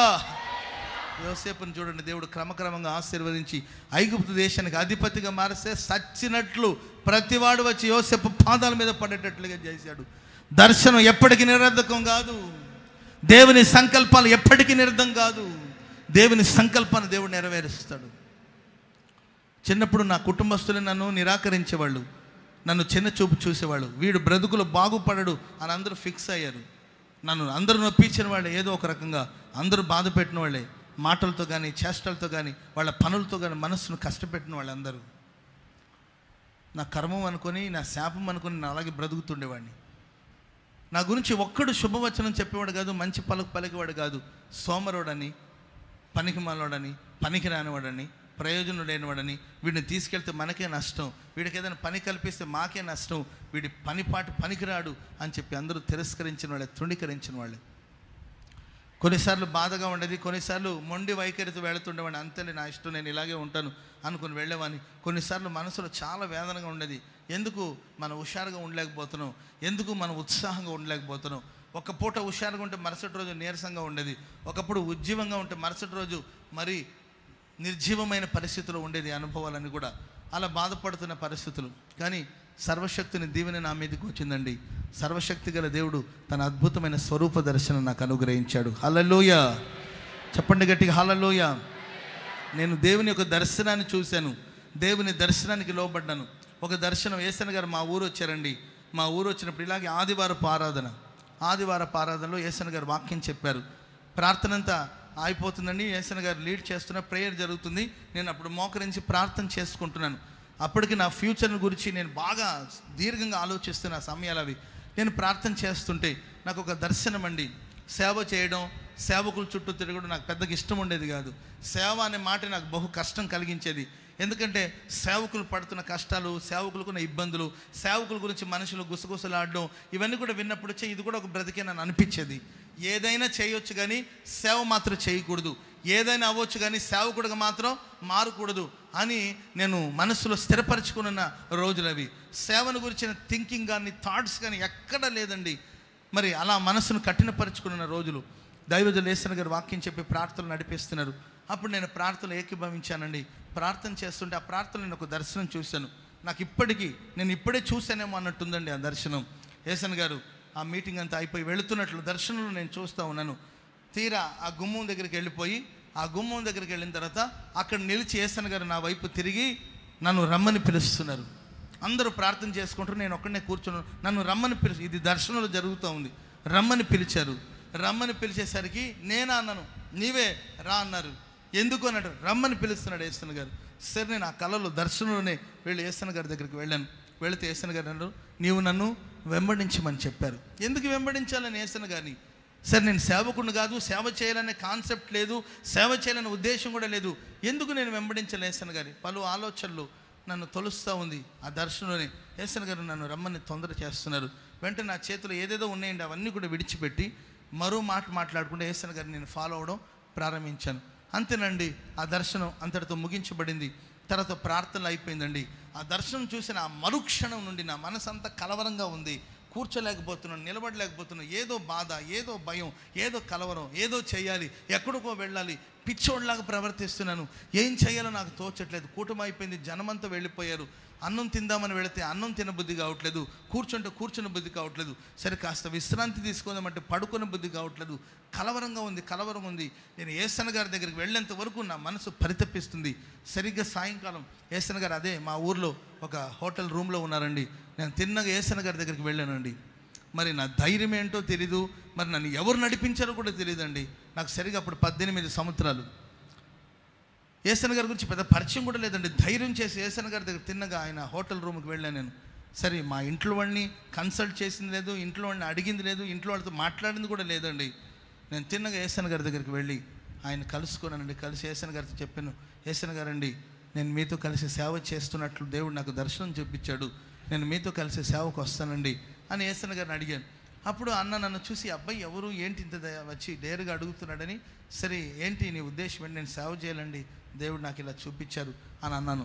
అప్పుడు యేసన్ గారు అన్నారు, సరేనా ఇక్కడ పాస్టర్ గారు ఉన్నాడు కదా, 1 సంవత్సరం రోజు ఆ పాస్టర్ గారికి తోడుగా ఉండు, ఆ తర్వాత నేను నిన్ను పిలిపిస్తాను గుంటూరుకి, అప్పుడు నీవు సేవ చేస్తావులేని. అంటే నేను నా సొంత ఆత్మలో తీవ్రత కలిగి చేస్తున్నాను అనుకున్నారేమో. మొత్తం మీద 1 year ఇక్కడ వెయిట్ చేయటప్పుడు ఆ తర్వాత నేను నిన్ను పిలిపిస్తాను గుంటూరుకి అని యేసన్ గారు చెప్పారు. అప్పుడు నాకు తెలుగు భాష మాట్లాడడం కూడా రాదండి. యేసన్ గారితో నేను తమిళ్లో మాట్లాడాను. సో యేసన్ గారు 1 year వెయిట్ చేయి, మళ్ళీ నేను పిలిపిస్తానని యేసన్ గారు చెప్పడం జరిగింది. సరే నేను తిరిగి వచ్చేసాను. అన్నని మనం తొందర చేయలేము కదండి. వచ్చాను, తిన్నగా మందిరానికి వచ్చానండి, చర్చ్లోకి వచ్చాను. వచ్చి ఆ సాయంకాలం వచ్చేసరికి 9-10 ఆ సమయం అండి. ఆ రాత్రి నేను వెళ్ళి మందిలో ఒక గది ఉందండి, ఆ గదిలో మోకరించి ప్రార్థించాను. ఏమని ప్రార్థించానంటే, ప్రభువా నీవు నాకు చూపించిన దర్శనం వాస్తవమేనా? ఇది నిజమా లేకపోతే నేనేమన్నా భ్రమపడుతున్నానా? దర్శనాలు కళలు అంతకుముందు నాకు తెలీదు, అదే ప్రప్రథమంగా నాకు కలుగుతున్న అనుభవం. అప్పుడు నేను అనుకున్నాను, నీవు చూపిస్తున్న దర్శనం నిజమే అయితే, నీవిచ్చిన ఈ దర్శనం వాస్తవమే అయితే, మరి నేను అడిగిన వెంటనే ఆయన నన్ను తీసుకువెళ్ళాలి కదా, మరి నన్ను ఎందుకు ఆగమని చెప్పాడు ఆయన అని చెప్పి నేను దేవుడితో ఇలాగే ప్రార్థించాను. ఒక మనిషితో మాట్లాడినట్లు ముఖాముఖిగా దేవుడితో నేను మాట్లాడుతున్నాను. ఏమనంటే, నువ్వు పిలిచిన పిలుపు వాస్తవమే అయితే, నీ దర్శనం సత్యమే అయితే, నేను మరలా రేపు ఉదయాన్నే వెళ్ళి యేసన్ గారిని అడుగుతాను, ఏమని, అయ్యా నేను సేవకు వస్తానని. నేను అడిగిన వెంటనే అయినా మరో మాట అడగకుండా రమ్మని పిలవాలి. అలా పిలిస్తే ఈ పిలుపు నిశ్చయమైనట్లు. ఒకవేళ ఆయన కాదు అన్నాడు అనుకో, జీవితంలో ఎప్పటికీ నేను సేవ చేయను. నీవు నన్ను పిలవకూడదు, నేను సేవ చేయకూడదు అని దేవుడితో నేను ఒక మనిషితో పోరాడినట్లు పోరాడి ప్రార్థన చేసుకున్నానండి. ఇంచుమించు ఒక 2-3 గంటల దాకా ప్రార్థన చేస్తూనే ఉన్నానండి. ఆ తర్వాత ఎప్పుడు నిద్రలోకి జారుకున్నాను. ఉదయాన్నే 7-8 ఆ సమయంలో నిద్ర లేచి హడావుడిగా స్నానం చేసుకుని యేసన్ గారు 10 గంటలకు వెళ్ళిపోతారు ఇంకా ఊరు నుండి. మరలా నేను అరిబరిగా మరలా యేసన్ గారిని కలుసుకోవడానికి కొరకు వెళ్ళానండి. వెళితే అన్న అప్పుడే ప్రిపేర్ అవుతున్నారు, లగేజ్ సర్దుకుంటూ ఉన్నారు. మరలా నేను వెళ్ళి కనబడ్డాను. నన్ను చూసి ఏరా అని అడిగాడు. అదే అన్న నిన్న మీతో చెప్పాను కదా సేవ విషయం అంటే. అన్న నా వైపు కాస్త తీక్షణంగా చూసి, సరే ఎప్పుడు వద్దాం అనుకుంటున్నావు అని అడిగాడు. యేసన్ గారితో నేను, అన్న రేపే వద్దాం అనుకుంటున్నాను అన్నాడు. అటైతే వచ్చేయమన్నాడు. చెప్పలు కొడదాం అందరు గట్టి. హల్లెలూయా. పిలుపును స్థిరపరచుకున్నాను. అప్పటి వరకు నా కుటుంబస్తులతో కూడా నేను కన్సల్ట్ చేయలేదండి, ఇంట్లో వాళ్ళతో కూడా చెప్పలా. యేసన్ గారు సరే బయలుదేరి నువ్వు డైరెక్ట్గా గుంటూరు వెళ్ళిపో, నేను పలానా చోట మీటింగ్కి వెళ్తున్నాను, నువ్వు డైరెక్ట్గా వచ్చేసి అని చెప్పేసి యేసన్న గారు చెప్పి ఆయన గారు వెళ్ళిపోయారు. అప్పటిదాకా నేను ఏ దాంట్లో ఉన్నానో నాకే తెలియదండి. యేసన్న గారు వెళ్ళిన తర్వాత నాకు వెలుగు వచ్చినట్టుంది.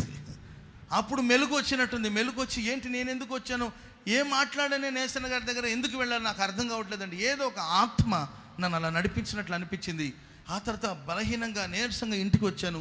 ఇంట్లో వాళ్ళతో ఈ విషయం చెప్తే అందరూ ఏమోరా నీకు బుద్ధి ఉందిరా, అసలు మెంట్లా, నీకు పిచ్చా, నీకు ఏం చేస్తున్నావు తెలుసా, నీకు ఎక్కడికి వెళ్తావురా, నువ్వు పెద్ద పోటుగాడు అనుకున్నావు, ఎక్కడికి వెళ్తావురా, నువ్వు ఏం చేస్తావురా, ఏమొచ్చినా నీకు సేవ చేయడానికి, అయినా సేవ చేయడం ఏంట్రా, మనకేంట్రా అంత కర్మం, సేవ చేయాల్సిన కర్మం అని మా అమ్మ మా ఫ్యామిలీ మెంబర్స్ అంతా కూడా వీడికి పిచ్చి, అన్నీ అయిపోయింది, ఇప్పుడు దీంట్లో దిగుతాడేమో అని రకరకాలుగా మాట్లాడారండి.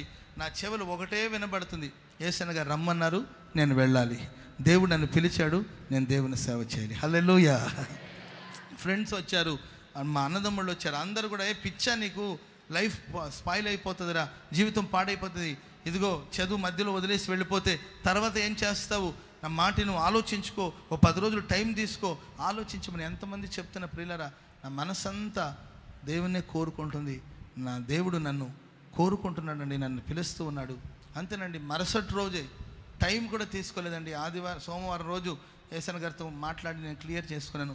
మంగళవారం రోజు లగేజ్తో పాటు నేను బస్ స్టాండ్లో కూర్చున్నానండి బయలుదేరడానికి. ఆలోచించలేదు, ఎవరు నేను అడగలేదండి. బయలుదేరి మరి నేను సేవకు బయలుదేరి వచ్చాను. వస్తూ ఉన్నప్పుడు ఒకవైపున భయంగా ఉంది, ఒకవైపున బాధగా ఉంది, ఒకవైపున కలవరంగా ఉంది. నేను ఉండగలుగుతానా, నేను నిలబడగలుగుతానా అని రకరకాలమైన సమస్యలు నన్ను ఛేదిస్తుంది, వేధిస్తుందండి. ఏం చేయాలో అర్థం కావట్లేదు, ఏడుస్తున్నాను, ఒంటరిగా ఉన్నాను, భయంగా ఉంది, భాష రాదు, మాటలు రాదు, బయట ప్రపంచం తెలీదు, ఇక్కడ ఎవరు నాకు తెలీదు, నేను ఎక్కడికి రావాలి, ఎక్కడికి వెళ్ళాలి, ఏదో భయం. ప్రియులారా, దర్శనాన్ని నమ్ముకొని నేను బయలుదేరి వచ్చాను.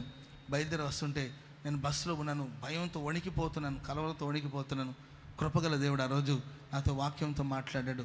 ఇశ్రాయేలు, నీవు నా సేవకుడవు, నీలో నేను మహిమ పొందుతానని ప్రభు మాట్లాడాడు. హల్లెలూయా, హల్లెలూయా. ఒక దర్శనం చేతబట్టాను, ఒక వాక్యాన్ని, దేవుని వాక్యాన్ని నేను చేతబట్టి నేను గుంటూరుకు వచ్చానండి. గుంటూరులో బస్ స్టాండ్లో దిగాను. నాకు అడ్రస్ కూడా తెలీదు, నాకు తెలుగు మాట్లాడడం కూడా రాదు. మొత్తం మీద ఆటో వాళ్ళతో వచ్చి రాని మాటలతో మాట్లాడి శారదా కాలనీ వచ్చాను. నేను శారదా కాలనీ వస్తే అప్పుడు మేరక్ గారు ఉండేవాళ్ళు అక్కడ శారదా కాలనీ. అప్పుడు వస్తే ఎవరు నీవు అని అక్క నన్ను చూసి ఆశ్చర్యపోయింది. నీకు మాట్లాడడం కూడా రాదు కదా బాబు, నీవు ఇక్కడ ఎలా ఉండగలుగుతావు అని మేరక్ గారు కూడా చెప్పారు. ఇలా యేసన్న గారు నన్ను రమ్మన్నారు అక్క అంటే, నాతో ఏం చెప్పలేదు నాన్న మరి అని చెప్పన్నారు.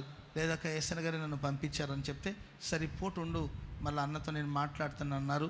ఆ తర్వాత నేను ఇక్కడ ఉన్నానండి. ఓ 2 days తర్వాత యేసన్న గారు వచ్చారు. వచ్చిన తర్వాత నేను అన్నను కలిస్తే అప్పుడు యేసన్న గారు అయ్యో మర్చిపోయాను నేను చెప్పడానికి, సరే నేను అక్కకు చెప్తాంటే నీవు ఇక్కడ ఉండు, జాగ్రత్తగా ఉండు అని యేసన్న గారు నాకు ఆ రోజు ఒక మాట చెప్పారు. ఎవరిని చూడొద్దు, ఒకటి యేసు ప్రభుని చూడు, రెండవదిగా యేసన్నను చూడమన్నారు. హల్లెలూయా, హల్లెలూయా. తెల్ల బట్టలు వేసుకున్న వాళ్ళందరూ భక్తులు కాదు, తెల్లగున్నయన్ని పాలు కాదు. నువ్వు సుదూర ప్రాంతం నుండి వచ్చావు. నా మాటిని, ఒకటి యేసు ప్రభుని చూడు, రెండవదిగా యేసన్నను చూడు, జాగ్రత్తగా సేవ చేసుకో అని యేసన్న గారు చెప్పెళ్ళారు. నాకు యేసన్న గారు తప్ప ఎవరు పరిచయం లేరు. పెద్ద పెద్ద పాస్టర్లు ఇప్పుడు సేవలు ఉన్నాడు, కొంచెం ఏదో పరిచయం, అయినా వాళ్ళ బిజీలో వాళ్ళు ఉండేవాళ్ళు. నాకు కన్నడలో మాట్లాడేవాడు ఎవరు తెలీదు, నాకు కన్నడ భాష తప్ప ఇంకొకటి రాదండి.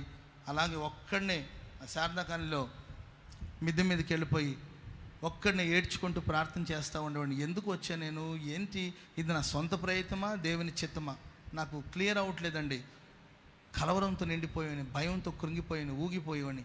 సరే పారిపోదామా, మళ్ళీ వెనక్కి వెళ్ళిపోదామా, వెనక్కి వెళ్ళిపోతే ఏమంటారు, రోషంగా వచ్చాను, పౌరుషంగా వచ్చాను, ఏంటి ఏంటి అని ప్రతిరోజు పోరాటంగా ఉండేదండి. అప్పుడు ఒకరోజు నేను శారదా కాలనీలో గదిలో ప్రార్థన చేసుకుంటూ ఉన్నాను. మోకరించి ప్రార్థన చేస్తూ ఉంటే ప్రియులరా, గోడ మీద ఒక వాక్యం వచ్చింది, గోడ మీద ఒక వాక్యం కనబడుతుంది. ఇవన్నీ వాస్తవాలండి, నా జీవితంలో జరిగిన సత్యాలు ఇవి. గోడ మీద ఒక వాక్యం కనబడుతుంది. ఏంటంటే, నీకు అప్పగించిన దాన్ని నువ్వు జాగ్రత్తగా గైకొని నెడలా ఈ మందిరం మీద నేను నిన్ను అధికారిగా నియమించి నా సన్నిధి నిలిచే భాగ్యాన్ని నీకు ఇస్తానన్నట్టు. హల్లెలూయా, హల్లెలూయా. సరిగ్గా 18 సంవత్సరాల క్రితం జరిగిందండి ఇది. 18 సంవత్సరాలు, 19 సంవత్సరాల క్రితం. నాకు అప్పుడు వయసు 18 సంవత్సరాలు. ప్రియులరా, ఆ వయసులో దేవుడు నాకు స్పష్టంగా గోడ మీద, నీట్గా గోడ మీద, వాల్ మీద వస్తూ ఉందండి, లెటరింగ్స్ వస్తూ ఉంది. నేను ఇలాగ కళ్ళు తెరిచే చూస్తూ ఉన్నాను. నేను నీకు అప్పగించి నువ్వు జాగ్రత్తగా గైకొని నడిచిన ఎడల ఈ మందిరం మీద నేను అధికారిగా నియమిస్తాను, ఇక్కడ నిలిచిన వారి కలిగినట్లుగా నా సన్నిధి నిలిచే భాగ్యం నీకు ఇస్తానంటే వెంటనే నా డైరీలో రాసుకునేవాడిని. అంటే అప్పుడు చదువుకునే రోజులు కాబట్టి ప్రతి సందర్భాన్ని డైరీలో రాసుకునేవాడు. సో డైరీ తీసుకొని నేను రాసుకున్నాను, దేవుడు నాతో ఇలా మాట్లాడాడని. ఆ తర్వాత కొంతకాలం తర్వాత దైవజనులు పలు చోట్ల సేవకు పంపించారు. సేవలో నేను నిమగ్నం అయిపోయాను. దేవుడు నాతో మాట్లాడిన మాటలు కూడా నేను మర్చిపోయానండి, పెద్దగా పట్టించుకోలేదు. అంతటితో ఆగిపోయింది. సరే రోజులు గడిచింది, సంవత్సరాలు గడిచింది. భూమి ఆకాశాలు గతించిపోయినాను, దేవుని మాటలు గతించవండి. ఆ తర్వాత 2011లో ఏసన్ గారు కాస్త అనారోగ్యంతో ఉన్నారు, స్వల్ప అనారోగ్యంతో ఉన్నారు ఏసన్ గారు. అప్పుడు నన్ను గుంటూరుకి రావాలని చెప్పి దైవజనులు తీసుకురావడం జరిగింది. అప్పటికి నేను చాలా అనేక జిల్లాలో పరిచయలు కొనసాగించబడ్డాను. దేవుడు నన్ను ప్రగతి పదవులోనే నడిపించారు. తర్వాత నన్ను గుంటూరుకి నియమించారండి. గుంటూరు పరిచయ కొరకు రమ్మన్నారు ఏసన్ గారు.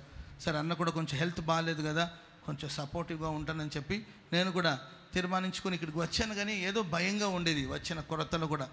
ఏసన్ గారి దగ్గర మనం ఎలా మెదలాలో, ఆయన చాలా పెద్ద ఆయన కదా, అంతటి నాలెడ్జ్ లేదు, అంతటి జ్ఞానం లేదు, ఎలా మెదలాలో అని కొంచెం భయంగా ఉందండి, నాకు కొంచెం కలవరంగా ఉంది. ఆ సమయంలో మరి నేను నాకు అప్పగించిన పని కూడా చేయకుండా నేను ఇదే గోరంట్లలో పైన గదులు ఉన్నాయండి, ఆ గదిలో నా గది ఒకటి ఉంది, ఆ గదిలో నేను వెళ్ళి ప్రార్థన చేసుకుంటూ ఉంటే నాతో ఉన్న పాస్టర్స్ అంతా కూడా, అబ్రాహ్మణ ఎందుకు భయపడతావు, అన్నీ మంచి జరుగుతుందిలే, కంగారు పడద్దు, 4 రోజులైతే అంతా సర్దుకుంటుంది, భయపడద్దు అని నాతో ఉన్న పాస్టర్స్ అంతా చెప్తున్నారు.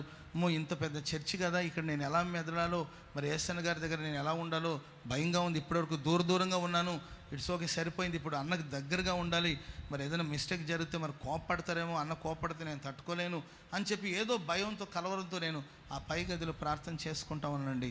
ప్రార్థన చేసుకుంటుంటే సరిగ్గా 15 సంవత్సరాల క్రితం నేను చూసిన అదే దర్శనం అండి, మరల గోడ మీద వాక్యం అలాగే రన్ అవుతూ ఉందన్నమాట. హల్లెలూయా, హల్లెలూయా. మరల గోడ మీద వాక్యం అలాగే పోతూ ఉందండి. ఏమనంటే, నేను నీకు అప్పగించిన దాన్ని నువ్వు జాగ్రత్తగా గైకొని నడిచిన ఎడల ఈ మందిరం మీద నేను నిన్ను అధికారిగా నియమిస్తాను, ఇక్కడ నిలిచిన వారికి అనుగ్రహించబడినట్లుగా నా సన్నిధిని నిలిచే భాగ్యాన్ని నీకు ఇస్తానని మరలా అదే సేమ్ వాక్యం సెంటెన్స్ జకరీలో రాయబడిన మాట అండి, అది సేమ్ వాక్యం మరలా గోడ మీద నాకు కనిపించింది. అప్పుడు నా మనసులో ఒక విశ్వాసం కలిగింది, నా పట్ల ప్రభు ఏదో చేయబోతున్నాడు. అందుకొరికి 15 సంవత్సరాల క్రితం చెప్పిన అదే మాట మరెన్నడూ మరలా దాని ప్రస్తావన లేదు, దాని గురించి ఎప్పుడు నేను ప్రసంగించలేదు, దాని గురించి ఎప్పుడు ఆలోచించలేదండి. 15 సంవత్సరాల క్రితం వచ్చిన అదే వాక్యం మరొకసారి నాకు కనిపించిందండి. ప్రభు ఏదో జరిగించబోతున్నాడు, ఏదో చేయబోతున్నాడు విశ్వాసంతో నేను గోరంట్ల పరిచర్య కొరకు అప్పగించుకున్నాను. నాకు అప్పగించిన పనిని జాగ్రత్తగా నేను గైకొనడం, దైవజనులకి సన్నిహితంగా ఉండడం, దైవ సేవకుల మనసుని సంతోషపెట్టాలని చెప్పి రాత్రి పగలు శ్రమించడం ప్రారంభించాను. ఏసన్ గారికి ఆదరణగా ఉండాలని కోరుకున్నాను. నా సాధ్యమైనంత వరకు ఏసన్ గారికి ఎక్కడ బాధ కలగకుండా, సాధ్యమైనంత వరకు ఏసన్ గారికి ఆదరణగా ఉండాలని ప్రయత్నించి పరిచర్యలో నేను నిమగ్నమయ్యానండి.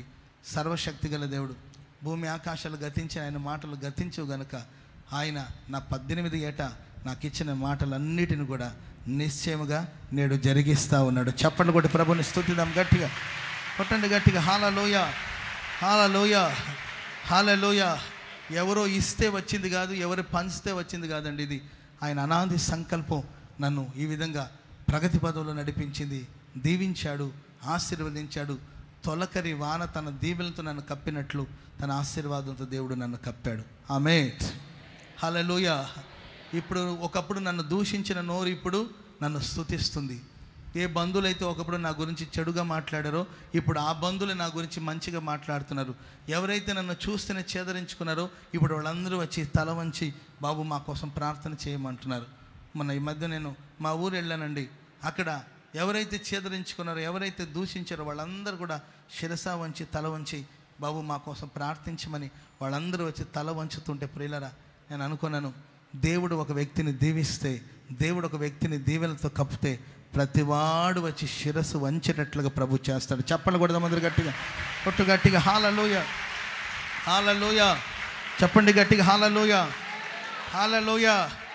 నన్ను ఆశీర్వదించిన దేవుడు మిమ్మల్ని ఎందుకు ఆశీర్వదించలేడు?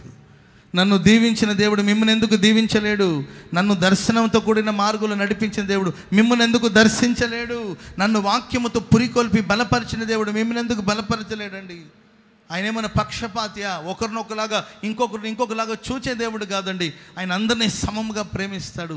ప్రియులరా, నన్ను దీవెనలతో కప్పిన దేవుడు తప్పక మిమ్మల్ని కూడా దీవించును గాక, మిమ్మల్ని ఆశీర్వదించును గాక, మిమ్మల్ని దీవించును గాక. ఆకాశపు దీవెనలతో నా దేవుడు నిన్ను నింపును గాక, అగాధ జలముల దీవెనలతో నిన్ను నింపును గాక, తల్లి దీవెనలతో నింపును గాక, తండ్రి యొక్క ఆశీర్వాదంతో నింపబడును గాక, నింపబడును గాక. సర్వశక్తిని దీవెన వలన నీవు బలపరచబడుదువు గాక, బలపరచబడుదువు గాక. హల్లెలూయా. కనుక ప్రియులారా, మనం నేరస్థలము, మన బలహీనత చందము, మన కృషించము. ఈ పరిచర్య ఇంతటితో ఆగిపోదండి. నేను నమ్ముతున్నాను, ఈ పరిచర్య నానాటి వృద్ధి పొందుతూనే ఉంటుంది, విస్తరిస్తూనే ఉంటుంది, అభివృద్ధి పొందుతూనే ఉంటుందండి. నేను నమ్ముతున్నాను. ఇక్కడ కూడిన మనం అందరూ కూడా తప్పక ఒకరోజు దేవుని సన్నిధిలో సియోన్లో కనబడదము గాక. ఆమేన్. హల్లెలూయా. యేసన్న గారు కూడా చెప్పారు, నేను మొదటి బూరను ఊదాను. యేసన్న గారు చెప్పారు, ఇశ్రాయేలుకు 2 బూరలు ఉంటాయి.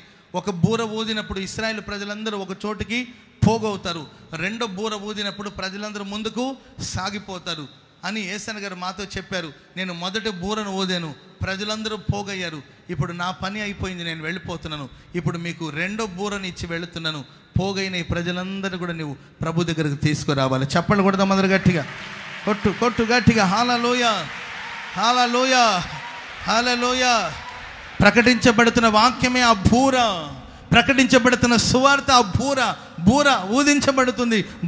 బూర ఊదుతూ ఉన్నామండి, దేవుని వాక్యాన్ని ప్రకటిస్తున్నాము. మనలో ఏ ఒక్కడు నష్టపోవడానికి వీల్లేదు, మీలో ఏ ఒక్కడు విడవబడ్డానికి వీల్లేదండి, మీలో ఏ ఒక్కడు త్రొట్టిల్లిపోవడానికి వీల్లేదు. ఈ సంఘానికి చెందిన ఎవరైనా కానీ, ఈ ఉపదేశానికి చెందిన ఎవరైనా కానీ, ఈ మందిరాన్ని నమ్ముకున్న ఎవరైనా కానీ, ఈ పరిచర్యను ప్రేమిస్తున్న ఎవరైనా సరే, ఏ ఒక్క కుటుంబం నష్టపోవడానికి వీల్లేదు. మీ కుటుంబాన్ని నష్టపరచడానికి అధికారం ఎవరికి లేదు. మీలో ప్రతివాడు నాతో కలిసి సియోన్లో కనబడాలి. చెప్పండి కూడా దేవునామాన్ని స్తుతిద్దాం గట్టిగా, గట్టిగా. హల్లెలూయా, హల్లెలూయా, హల్లెలూయా. క్షీణించడానికి, బలహీనత చెందడానికి వీలు లేదండి. ప్రేమైన వారలారా, మనం ఆ విధంగా తీర్మానం చేసుకున్నాం.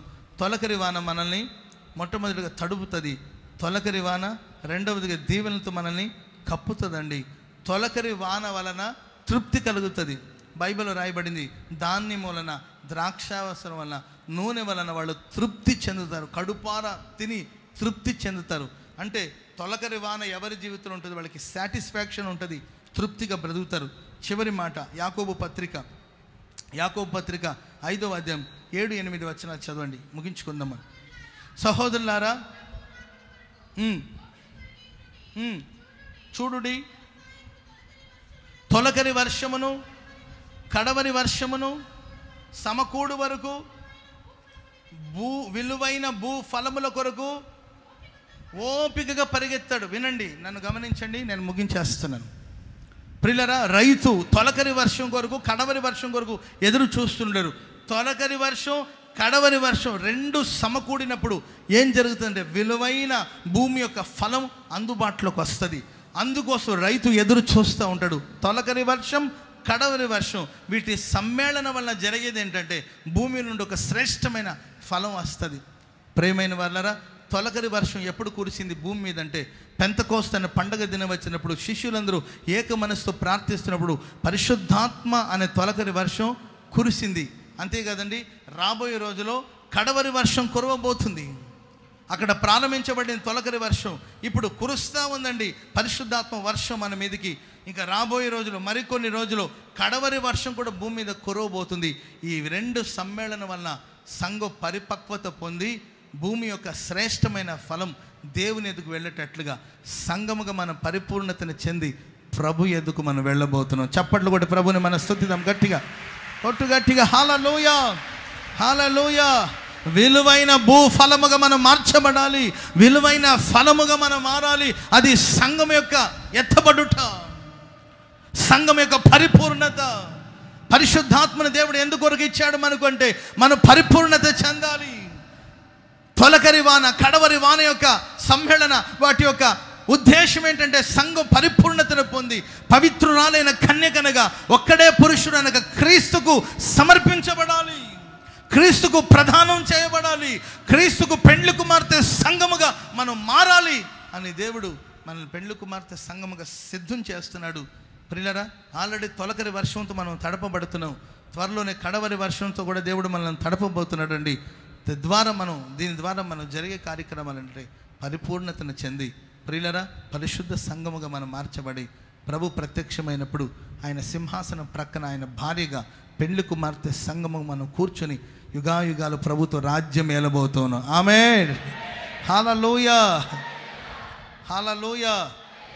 కనుక ప్రేమైన వాళ్ళరా, వాక్యం సెలవిస్తుంది, మనం ఆరాధిస్తున్న యేసుక్రీస్తు మనకు తొలకరి వర్షమును అనుగ్రహిస్తాడు. తొలకరి వర్షం అంటే ఎవరు? ప్రభువైన యేసుక్రీస్తు వారు, పరిశుద్ధాత్మ దేవుడు తొలకరి వర్షానికి సూచనగా ఉన్నారు. తొలకరి వర్షం మన మీదకి వచ్చినప్పుడు ఏం జరుగుతుందంటే భూమి తడపబడుతుంది, మన జీవితాలు తడపబడి ప్రయోజనకరంగా మార్చబడుతుంది. రెండవదిగా తొలకరి వర్షంలో దీవెనలు ఉన్నాయి, తన దీవెనలతో మనల్ని కప్పుతాడు, మన నానాటికి బలాభివృద్ధి పొంది సియోన్లో కనబడతాము. ప్రియులరా, మూడవదిగా తొలకరి వర్షం కడవరి వర్షం యొక్క సమ్మేళన సంఘాన్ని పరిపూర్ణతలోనికి తీసుకెళ్ళి ప్రభు వచ్చినప్పుడు వాళ్ళు ఎత్తబడతారు. ఈ మాటలను దేవుడు మన వినికిడిలో స్థిరపరిచి ఆశీర్వదించునుగాక. ఆమేన్. లేచి నిలబడదామో, చిన్న ప్రార్థన చేసుకుందాం. లేచి నిలబడండి, అందరూ ప్రార్థన చేసుకుందాం. జీసస్. హల్లెలూయా, హల్లెలూయా. అందరూ లేచి నిలిచి ఆకాశం వైపు చేతులెత్తి చిన్న తీర్మానంతో, తండ్రి తొలకరి వానతో నేను తడపబడాలి, తొలకరి వర్షముతో నేను నానాలి ప్రభువా, వర్షం కురిపించు కురిపించు కురిపించు. యేసయ్యా, తొలకరి వానలా నీ వచ్చి మమ్మను కలుసుకునే దేవుడవయ్యా, మమ్మను కలుసుకోబోతున్నావు, మమ్మను కలుసుకోబోతున్నావు యేసయ్యా. ఆయన తొలకరి వానలా నిన్ను ఎదుర్కోవడానికి కొరకు రాబోతున్నాడు, తొలకరి వానలా నిన్ను దర్శించడానికి రాబోతున్నాడు, తొలకరి వానలా నా ప్రభు నిన్ను ఎదుర్కోబోతున్నాడు. పిలవండి చేతులెత్తి, యేసయ్యా యేసయ్యా రా, యేసయ్యా రండి, యేసయ్యా పిలవండి ప్రభువుని, రండి యేసయ్యా, యేసయ్యా రండి యేసయ్యా.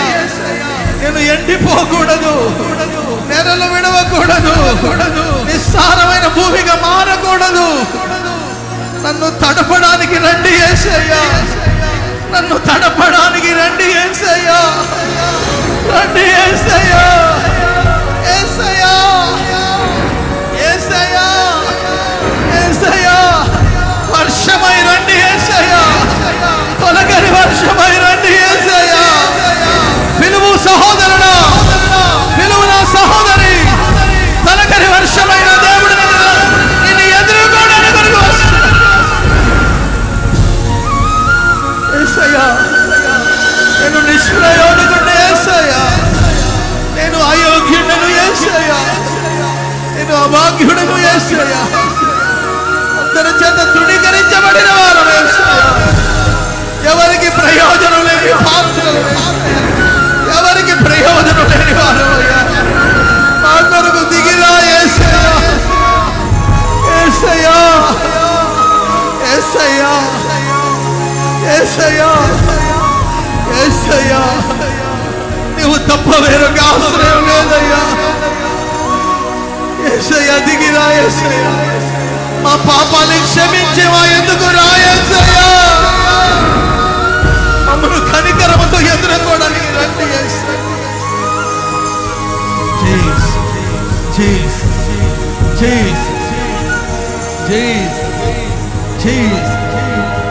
అదిగో వర్షపు ధ్వని వినబడుతుంది, వర్షపు ధ్వని వినబడుతుంది, ప్రచండమైన వర్షపు ధ్వని, వర్షపు ధ్వనులు వినబడుతున్నాయి. గగనాన్ని చేసుకొని మేఘవాహనుడై యేసు రానై ఉన్నాడు, యేసు రానై ఉన్నాడు.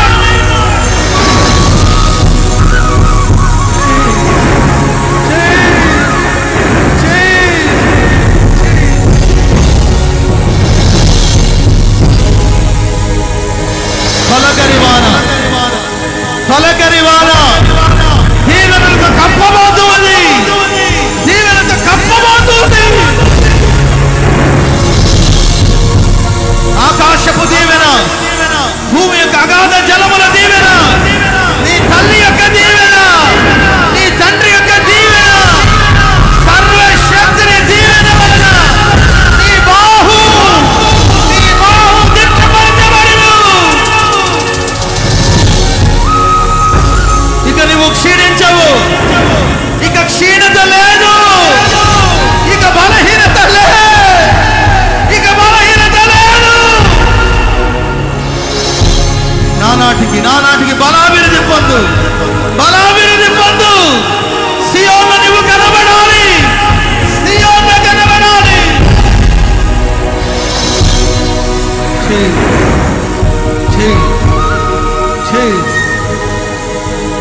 యేసయ్యా దిగిరండి, యేసయ్యా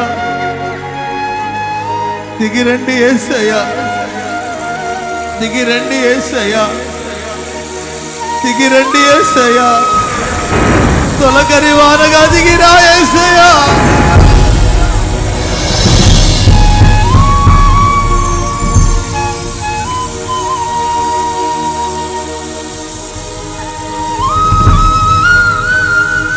నీ కొరకు ఎదురు చూస్తున్నాం యేసయ్యా, నీ కోసమే మా ప్రాణం పరితపిస్తుంది యేసయ్యా, నీ కోసమే మా ప్రాణం తల్లడిల్లుచుంది యేసయ్యా. రండి యేసయ్యా,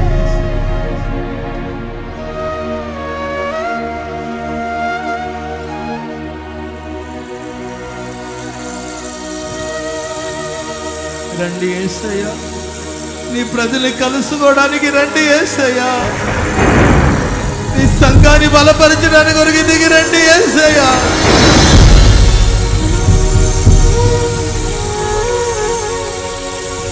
ఆశతో కనిపెట్టుచున్నామయ్యా, ఆకాంక్షతో నీ కొరకు కనిపెట్టుచున్నాం తండ్రి. నీ కోసమే మా ప్రాణం ఎదురు చూస్తుంది ప్రభు.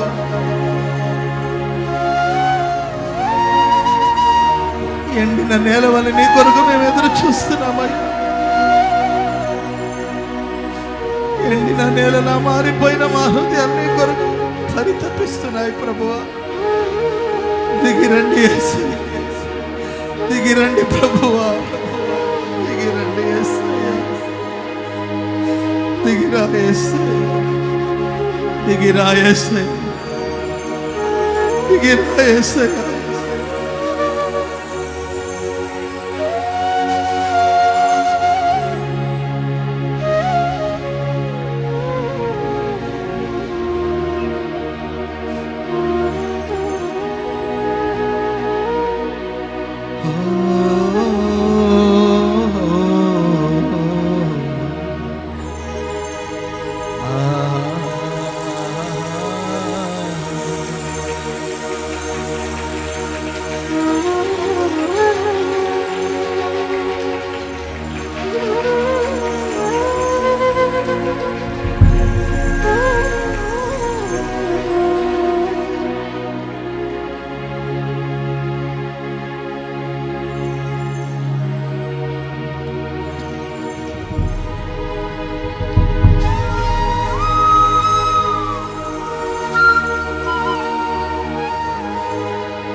శివాధిపతి మీ పాదములకు స్తోత్రములు చెల్లిస్తున్నాం నాయనా. గడిచినటువంటి 5 నెలలు నీ కృపా రెక్కల చాటులో మమ్మల్ని మా సంఘ బిడ్డలందరినీ కాపాడి దాచి నీడగా ఉండి బలపరిచిన దేవుడవు ప్రభువా. ఈ 6వ నెల మొదటి పునరుత్థానపు వేళ తొలకరి వర్షముతో మిమ్మల్ని నింపుతానని జనములారా మీరు ఉత్సహించి సంతోషిస్తారని వాగ్దానపూర్వకంగా మాట్లాడుతూ వచ్చిన మా తండ్రి మీకు స్తోత్రములు చెల్లిస్తున్నాం నాయనా. అదే రీతిగా తొలకరి వర్షము ద్వారా మీరు మా యొద్దకు దిగి వచ్చి మమ్మలను తడిపే దేవుడిగా మిమ్మల్ని మీరు మాకు ప్రత్యక్షపరుచుకున్నందుకై మీకు స్తోత్రములు తండ్రి. బలహీనతలో ఉన్న వారిని మీరు తడపండి ప్రభువా. శోధన, వేదన, బాధ, ఇరుకు, ఇబ్బందుల్లో ఉన్న వారిని మీ వర్షముతో తడపండి ప్రభువా. మీరు మా యొద్దకు వచ్చి తడిపి ఆశీర్వదించి అయ్యా ఎదిగి ఫలించి వర్ధిల్లేటట్లు చేస్తానని మాట్లాడిన ప్రతి మాట కొరకై మీకు స్తోత్రములు చెల్లిస్తున్నాం. దీవెనలతో కప్పే దేవుడిగా తండ్రి, దీవెనలతో కప్పే దేవుడిగా ఈ దినమున ప్రభువా ఈ ఆరాధనలో అయ్యా నీ సన్నిధికి ఆశతో ఆసక్తితో నీ ముఖము చూసి చేరి వచ్చిన నీ ప్రజలను మీ దీవెనలతో కప్పండి ప్రభువా. మింటి దీవెనలతో, ఆకాశ దీవెనలతో, అగాధ జనముల దీవెనలతో, తల్లి దీవెనలతో, తండ్రి దీవెనలతో మీరు కప్పండి యేసయ్యా. దీవెనలతో కప్పండి యేసయ్యా. మీకు స్తోత్రములు నాయనా. తొలకరి వర్షం, కడవరి వర్షము ద్వారా అయ్యా మేము అయ్యా ఈ దేహము నుంచి విమోచించబడి ఈ రాకడకు, రాజ్యానికి, నిత్య సియోనుకు మేము ఎత్తబడే గుంపులో ఉండునట్లుగా మీ తొలకరి వర్షమును మా మీద కుమ్మరించి బలపరిచినందుకై మీకు స్తోత్రాలు చెల్లిస్తున్నాము తండ్రి. ఆ ఉత్సాహము, ఆ సంతోషము ఆ తొలకరి వర్షము ద్వారా అనుగ్రహిస్తానని దాసుని ముఖాంతరములో నుండి మీరు మాట్లాడిన ప్రతి మాట కొరకై మీకు స్తోత్రములు. చేరి వచ్చిన సంఘాన్ని అత్యధికముగా తండ్రి తండ్రి మీరే స్వయముగా వచ్చి తడిపే దేవుడిగా, దీవెనలతో కప్పే దేవుడిగా అయ్యా నీ రాజ్యానికి మేము ఎత్తబడి సియోనులో నీతో కూడా ఆనందించే స్థితిలో ఉంచే దేవుడిగా మాట్లాడినందుకై మీకు స్తోత్రములు. ఇదిగో వాక్యం ఇచ్చిన విదాసుని ఇంకను బలపరచండి, అభిషేకించండి, నూతనమైన కృపలతో నింపండి నాయనా.